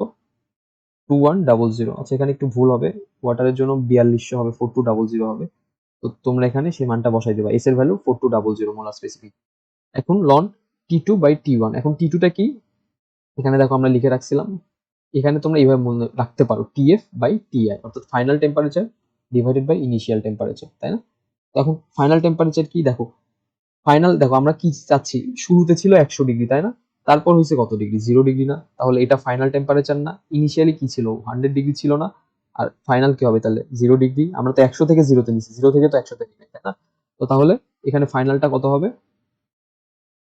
0 ডিগ্রি। এখন এটাকে কেলভিনে বসাইতে হবে আমাদের। তো কেলভিনে যদি বসাই তাহলে 0 ডিগ্রির জন্য কি হবে? 273 হবে। আর 100 ডিগ্রির জন্য কি হবে? 273 যোগ 100, তার মানে কি 373, তাই না? তাহলে ফাইনালটা আমরা কি বসাবো? নিচে বসাবো, সরি, হ্যাঁ ফাইনালটা উপরে বসাবো আমরা। হ্যাঁ ফাইনালটা উপরে বসাবো, আর ইনিশিয়ালটা আমরা কি বসাবো? নিচে বসাবো। তো ফাইনালটা তাহলে কত? এই জায়গাটা কত বসাবো আমরা? 273। আর এই জায়গাটাতে কত বসাবো আমরা? 373। ঠিক আছে, এখন এমএস এই ভ্যালুটা বসাবো। বসায় যেটা হলো, এটা হলো ফার্স্টটার জন্য পাইলাম আমরা, এই স্টেপের জন্য পাইলাম, তাই না? এটাকে আমরা DS1 বলবো। ঠিক আছে, তাহলে DS1। তারপর এখন আবার নেক্সটে আরেকটা স্টেজ হয়েছে না? এখন 0 ডিগ্রির ওয়াটার হতে কি হয়েছে? 0 ডিগ্রির আইসে কনভার্ট হয়েছে। তো তাহলে 0 ডিগ্রির ওয়াটার হতে 0 ডিগ্রি আইস, এখানে কি টেম্পারেচার চেঞ্জ হয়েছে? হয় না। তাহলে টেম্পারেচার যদি চেঞ্জ না হয় সেই ক্ষেত্রে আমাদের এন্ট্রপি চেঞ্জের সূত্র কি হবে? তাহলে এটা হবে। তাহলে এখন আমরা এই ক্ষেত্রে কিভাবে বের করব? তাহলে এই ক্ষেত্রে আমরা কিভাবে বের করব? ডিকিউ এর মান বসাবো আর টি এর মান বসাবো। তো টি দেখো 0 ডিগ্রি, তাই না? 0 ডিগ্রি থেকে 0 ডিগ্রি টেম্পারেচার সেম আছে, তাহলে এসে একক কি হবে? 373 হবে এই জায়গাটায়। এখন আমরা ডিকিউ এর মান বসাবো, অর্থাৎ কি পরিমাণ হিট সে নিবে। এখন কি পরিমাণ হিট নিবে এটা বের করার জন্য আমরা এর আগে স্টেপ দেখে আসছি যে যদি আমাদের টেম্পারেচার চেঞ্জ হয়, যদি আমাদের কি টেম্পারেচার চেঞ্জ হয় তাহলে আমাদের কি পরিমাণ হিট নেবে বা ছাড়বে, এটা বের করার সূত্রটা এটা। যদি টেম্পারেচার চেঞ্জ না হয় তাহলে আমাদের কি মেল্টিং পয়েন্টের জন্য এটা আর বয়েলিং পয়েন্টের জন্য এই সূত্রটা। এখানে তোমাদের এম এর ভ্যালু বলে দেওয়া থাকবে, এল এফ এর ভ্যালু আর এল এর ভ্যালু কোথাও মুখস্থ করা লাগতে পারে বা প্রশ্নে বলে দেওয়া থাকলে তো ইজি বের করতে হবে, ইজি জাস্ট ভ্যালুগুলো বসায়। ওকে, তো তাহলে এখন কি হবে, আমাদের এই জায়গাতে ডিকিউটা বের করতে হবে। তাহলে আমি 0 ডিগ্রি থেকে 0 ডিগ্রি আইসে গেছি না, তাহলে ডিকিউটা কত হবে, কি সূত্র হবে এখানে, কি মেল্টিং পয়েন্টের জন্য বের করতেছি না আমরা এখানে, তাহলে এখানে কি হবে এম এল এফ। এবং কত কেজির পানি এখানে অবশ্যই বলে দিছে 1 কেজি, তাহলে এম এর ভ্যালু হবে 1 কেজি, ঠিক আছে। আর এল এফ এর ভ্যালু কত হবে, এল এফ এর ভ্যালু এখানে দেখো বলে দিছে, এই যে ল্যাটিং হিট অফ আইস 3.36 ইনটু 10⁵। তাহলে এল এফ এর ভ্যালু আমরা কি বসাবো, এই ভ্যালুটা বসাবো 3.36 ইনটু 10⁵। ওকে, তো তাহলে এখানে বসাইলে আমরা যে ভ্যালুটা পাবো সেটা এখন এটা DS2 হবে। ওকে, তাহলে যে ভ্যালুটা পাইলাম আমরা, এখন দুইটা যোগ করে দিলে আমি টোটাল এন্ট্রপি চেঞ্জ পাবো, অর্থাৎ DS সমান কি হবে, DS1 প্লাস DS2, কারণ এখানে দুইটা স্টেজে কাজ হয়েছে, ঠিক আছে। যদি তোমাকে বলতো জাস্ট আগেরটার মতো 0 ডিগ্রি ওয়াটার থেকে 0 ডিগ্রি আইস বা 0 ডিগ্রি আইস থেকে 0 ডিগ্রি ওয়াটার, আচ্ছা এখানে একটা বিষয়, এখানে কিন্তু এন্ট্রপি মাইনাস হবে, কারণ কি হচ্ছে দেখো, সে হিট নিতেছে তাই না, হিট নিয়ে, সরি সে কি করতেছে, হিট ছাড়তেছে। দেখো 100 ডিগ্রি থেকে 0 ডিগ্রি হচ্ছে তাই না, তাহলে সে কি হিট ছাড়তেছে না, এখানেও কি হিট ছাড়তেছে না, এখানেও হিট ছাড়তেছে, তাহলে এন্ট্রপি কি হবে, মাইনাস হবে। যদি হিট অ্যাবজর্ব করে তাহলে এন্ট্রপি চেঞ্জ হবে পজিটিভ, আর হিট যদি ইমিট করে তাহলে এন্ট্রপি চেঞ্জ হবে নেগেটিভ। তোমরা এই যে এখানে ভ্যালুগুলো বসাইলে DS1 এর এম এর ভ্যালু, এস এর ভ্যালু, লন T2 অর্থাৎ টি ফাইনালের ভ্যালু, টি ইনিশিয়ালের ভ্যালু এখানে বসাইলে ক্যালকুলেট করে দেখবে এই ভ্যালুটা মাইনাস আসতেছে। এমনি ভাবে এই ভ্যালুটা মাইনাস আসতেছে, কারণ এখানে কি হচ্ছে, হিট সে ছাড়তেছে, হিট ছাড়লে এন্ট্রপি চেঞ্জ কি হয়, নেগেটিভ হয়। হিট যদি অ্যাবজর্ব করে তাহলে এন্ট্রপি চেঞ্জ পজিটিভ হয়, তাহলে এখানে ডিএসটা ওভারঅল নেগেটিভ হবে। তো এটা আমি ক্যালকুলেট করে রাখছি, তো এটার ভ্যালু আসে হলো তোমার -2541.6 জুল পার কেলভিন। ওকে, এটার ভ্যালু এইভাবে, তো এইভাবে এটা সলভ করতে হবে, সহজেই সলভ করতে পারবো তোমরা ইজি। এখন তারপরটাতে আমরা যাই।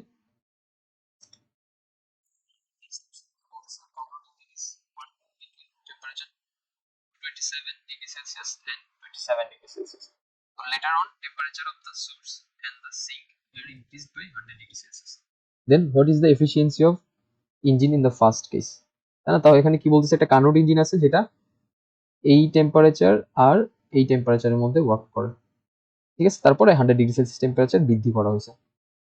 তো এখন প্রশ্ন বলছে what is the efficiency of the engine in first case. তাহলে প্রথম কেসে যখন 100 ডিগ্রি টেম্পারেচার বৃদ্ধি করা হয়নি তখন এফিসিয়েন্সি কত কার্নোট ইঞ্জিনের, তো আমরা কার্নোট ইঞ্জিনের সূত্র জানি না, এফিসিয়েন্সি বের করার সূত্র কি, ইটা সমান 1 minus T C divided by T H, অর্থাৎ কি এখানে কোল্ড টেম্পারেচারটা হবে উপরে আর হট টেম্পারেচারটা হবে নিচে, ঠিক আছে। তাহলে এখানে ভ্যালুগুলো বসালে দেখো, এখন তাহলে এখানে কোন কোন টেম্পারেচারের মধ্যে কাজ করে, 227 আর 27, তো কোল্ড কোনটা 27 ডিগ্রি না, আর হট কোনটা 227 ডিগ্রি না, তাহলে কোল্ডটা আমরা কি বসাবো, উপরে বসাবো।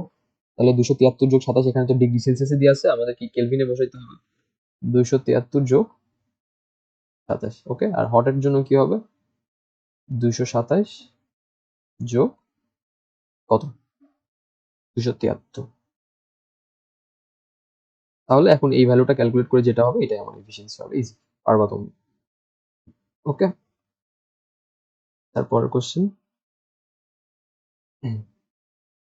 এখন আমরা এখানে দেখি কি বলতেছে, an iron ball of 100 gram and temperature 10 degree Celsius become 40 degree Celsius. What is the velocity of ball? অর্থাৎ এখানে প্রশ্নে কি জানতে চাচ্ছে আমাদের, একটা আয়রন বল ছিল যেটা 100 গ্রাম ভর ছিল, এটা টেম্পারেচার 10 ডিগ্রি থেকে 40 ডিগ্রিতে চলে গেল, তাহলে ভেলোসিটি অফ দ্য বল কত ছিল। তার মানে এখানে বোঝাইতে চাচ্ছে তোমাদের যে একটা বল, ওকে, এই বলটা একটা ভেলোসিটি নিয়ে যাচ্ছিল, এর একটা কাইনেটিক এনার্জি ছিল, তার মানে যদি একটা ভেলোসিটি নিয়ে মুভ করে তার মানে এর একটা কাইনেটিক এনার্জি থাকবে। এখন হঠাৎ করে ধরো কোনো কারণে এই বলটা থেমে গেছে, কোনো একটা বাধার কারণে যদি থেমে যায়, তাহলে এর কাইনেটিক এনার্জি তো কোনো একটা এনার্জিতে কনভার্ট হবে, কারণ আমরা এনার্জি কনজারভেশন থেকে জানি এনার্জি লস হয় না, তৈরিও করা যায় না, ক্রিয়েটও করা যায় না, ডিস্ট্রয় করা যায় না। তাহলে এই বলটা থেমে যাওয়ার কারণে এই কাইনেটিক এনার্জিটা হিট এনার্জিতে কনভার্ট হয়েছে, হিট এনার্জিতে কনভার্ট হয়ে তাহলে কি হয়েছে, এই বডির যে টেম্পারেচার ছিল এই টেম্পারেচারটা কি হয়েছে, বেড়ে এখন এটাই বলছে যে 10 ডিগ্রি সেলসিয়াস থেকে 40 ডিগ্রি সেলসিয়াস হয়ে গেছে, তাহলে তার ভেলোসিটি কত ছিল এটা জানতে চাইছে। তাহলে দেখো এর টেম্পারেচারটা বেড়ে গেছে না, এখন টেম্পারেচার যদি চেঞ্জ হয় সেই ক্ষেত্রে আমার কি পরিমাণ হিট নিবে বা অ্যাবজর্ব করবে, এর আগে আমরা একটু আগে দেখে আসছি, এটা সূত্রটা কি ছিল, এইচ সমান এমএস ডেল থিটা, তাই না? তো তাহলে এইটা কি ছিল, আমার টেম্পারেচার চেঞ্জ হলে যে পরিমাণ হিট অ্যাবজর্ব করে বা এমিট করে, তো এ কি করছে, তার হিট বেড়ে গেছে না, তাহলে তার কাইনেটিক এনার্জি হিট এনার্জিতে কনভার্ট হয়েছে, আর এখানে যেহেতু টেম্পারেচার চেঞ্জ হয়েছে তাহলে এই হিট এনার্জি সূত্র কি হবে, এটা হবে, তাই না? এখন তারপরে কি হবে, এই যে তার কি একটা সে ভেলোসিটি নিয়েছিল না, তার মানে কি তার একটা কাইনেটিক এনার্জি ছিল, তাই না? কাইনেটিক এনার্জিটাই তো এই এনার্জিতে কনভার্ট হয়েছে, তাই না? আমি এনার্জি লস এখানে কোথাও নাই, তাহলে কি হবে, এর কাইনেটিক এনার্জিটাই এই হিট এনার্জির সমান হবে না, এটা সমান হবে না? হ্যাঁ, তাহলে এখন কাইনেটিক এনার্জি সূত্র কি জানি আমরা, হাফ এম স্কয়ার, আর এটা সমান কি এম এস ডেল থিটা হবে। তাহলে দেখো এখন এম এম এখান থেকে ক্যান্সেল আউট হয়ে যাচ্ছে, তাই না? তাহলে এখন ডেল থিটাটা কি হবে, দেখো টেম্পারেচার কত থেকে কততে গেছে, 10 ডিগ্রি থেকে 40 ডিগ্রিতে গেছে না, তাহলে টেম্পারেচার চেঞ্জ কত, 30 ডিগ্রি না? ফাইনাল টেম্পারেচার বিয়োগ ইনিশিয়াল টেম্পারেচার 40 বিয়োগ 10 করলে কত হয়, 30 না? তাহলে ডেল থিটার ভ্যালু কত হবে, 30। এস এর ভ্যালু দেখো কি, এখানে এস এর ভ্যালু বলে দেয়নি, আচ্ছা এখানে আয়রন ম্যাটেরিয়াল বলে দিয়েছে, ঠিক আছে? তাহলে আয়রনের এস এর যে ভ্যালুটা হবে এটা এখানে বসাইতে হবে, তোমাদের এটা মনে রাখতে হবে, এটা প্রশ্নতে দিয়ে দেওয়ার কথা, বাট এখানে যেহেতু দেয়নি তাহলে তোমাদের এটা মনে রাখতে হবে, এটা গুগল করলেই তোমরা পেয়ে যাবা আয়রনের এস এর ভ্যালুটা কত, ঠিক আছে? এখন ডেল থিটার ভ্যালু কত হবে, 30 হবে। তাহলে এখন এই দিকে কি আছে, হাফ ভি স্কোয়ার আছে না, তাহলে এখানে 2 ওই দিকে গেলে কি মাল্টিপ্লাই হয়ে যাবে, গুণ হয়ে যাবে, তারপরে ভি স্কোয়ার থাকবে, এখন ভি সমান কি হবে, এটার রুট হবে। তাহলে এখন এস এর ভ্যালুটা বসা, এটা করলে যেটা হবে সেটাই তোমার কি হবে, ভেলোসিটি। ওকে, তুমি সহজে এটা বের করতে পারবে। তারপরে এখন নেক্সটটাতে যাই আমরা, দেখো নেক্সটটা কি বলতেছে, in isothermal expansion entropy is increased, entropy is decreased, entropy remains unchanged and entropy is zero. Isothermal এক্সপেনশনে কি ঘটে দেখো, ফার্স্ট ল আমরা কি জানি, ডিকিউ সমান ডিইউ প্লাস ডিডব্লিউ। তো আইসোথার্মাল এক্সপেনশনে কি হয়, ইন্টারনাল এনার্জি চেঞ্জ হয় না, তাই না? এই ডিউটা জিরো হয় না, ডিউটা কেন জিরো হয়, কারণ এখানে তো কি হচ্ছে না, টেম্পারেচার কি থাকতেছে, সেম থাকতেছে, টেম্পারেচার সেম থাকা মানে কি, এটা কি হওয়া, জিরো হওয়া, তাই না? টেম্পারেচারে চেঞ্জ হচ্ছে না মানে ইন্টারনাল এনার্জি কোনো চেঞ্জ হচ্ছে না, তার মানে এই ভ্যালুটা কি, জিরো। আচ্ছা এই ভ্যালুটা যদি জিরো হয় এখন, তাহলে কি হবে, এক্সপ্যান্ড করতেছে কিন্তু আইসোথার্মাল, তাই না? ডিউটা কি, জিরো। এখন ডিউটা যদি জিরো হয় তাহলে এখন ডিডাব্লিউটা কি হচ্ছে, পজিটিভ না, এখানে যেহেতু এক্সপ্যান্ড করতেছে, যদি এক্সপ্যান্ড করে তার মানে কি ওয়ার্ক ডান আছে, আর ওয়ার্ক ডান মানে কি পজিটিভ, তাই না? তাহলে ওয়ার্ক ডান কি হবে এখানে, পজিটিভ। ওকে, তাহলে ওয়ার্ক ডান যদি পজিটিভ হয় তাহলে এখন ডিকিউটা কি হবে, এখন ওয়ার্ক ডান যদি পজিটিভ হয় তার মানে অবশ্যই এখানে ডিকিউ দিতে হবে, কারণ ডিউ তো জিরো, তো এখানে একটা ভ্যালু থাকবে, তার মানে এখানে একটা ভ্যালু দিতে হবে, তা না হলে তো হবে না, হিট না দিলে তো ওয়ার্ক ডান হবে না, তাই না? কিন্তু ডিউটা জিরো, তাহলে এখন ডিকিউ যদি পজিটিভ হয় তাহলে কি এন্ট্রপির কি চেঞ্জটা কেমন হবে, আমরা কি জানি, ডিএস সমান ডিকিউ ডিভাইডেড বাই টি।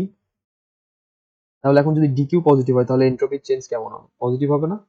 তাহলে কি এন্ট্রপি বাড়বে না? তাহলে কি হবে এখানে, এন্ট্রপি ইনক্রিজড, ঠিক আছে? ওকে, তাহলে আমরা এখন নেক্সটটাতে যাই।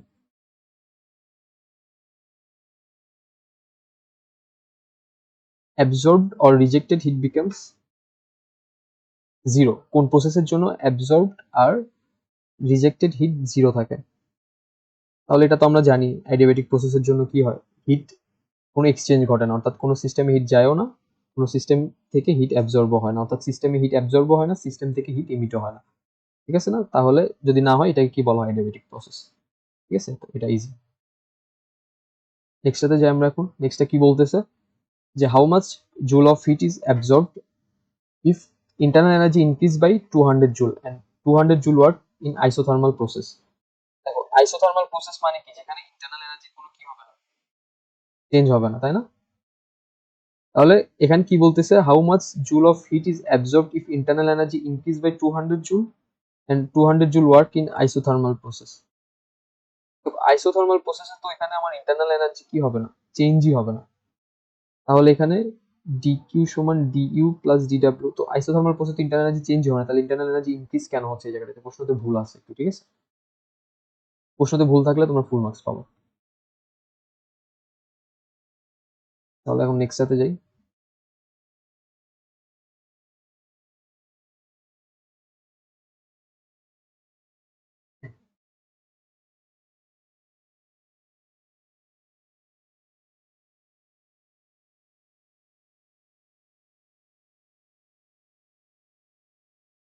ওকে, তো মোটামুটি এগুলো ছিল এমসিকিউ তোমাদের জন্য।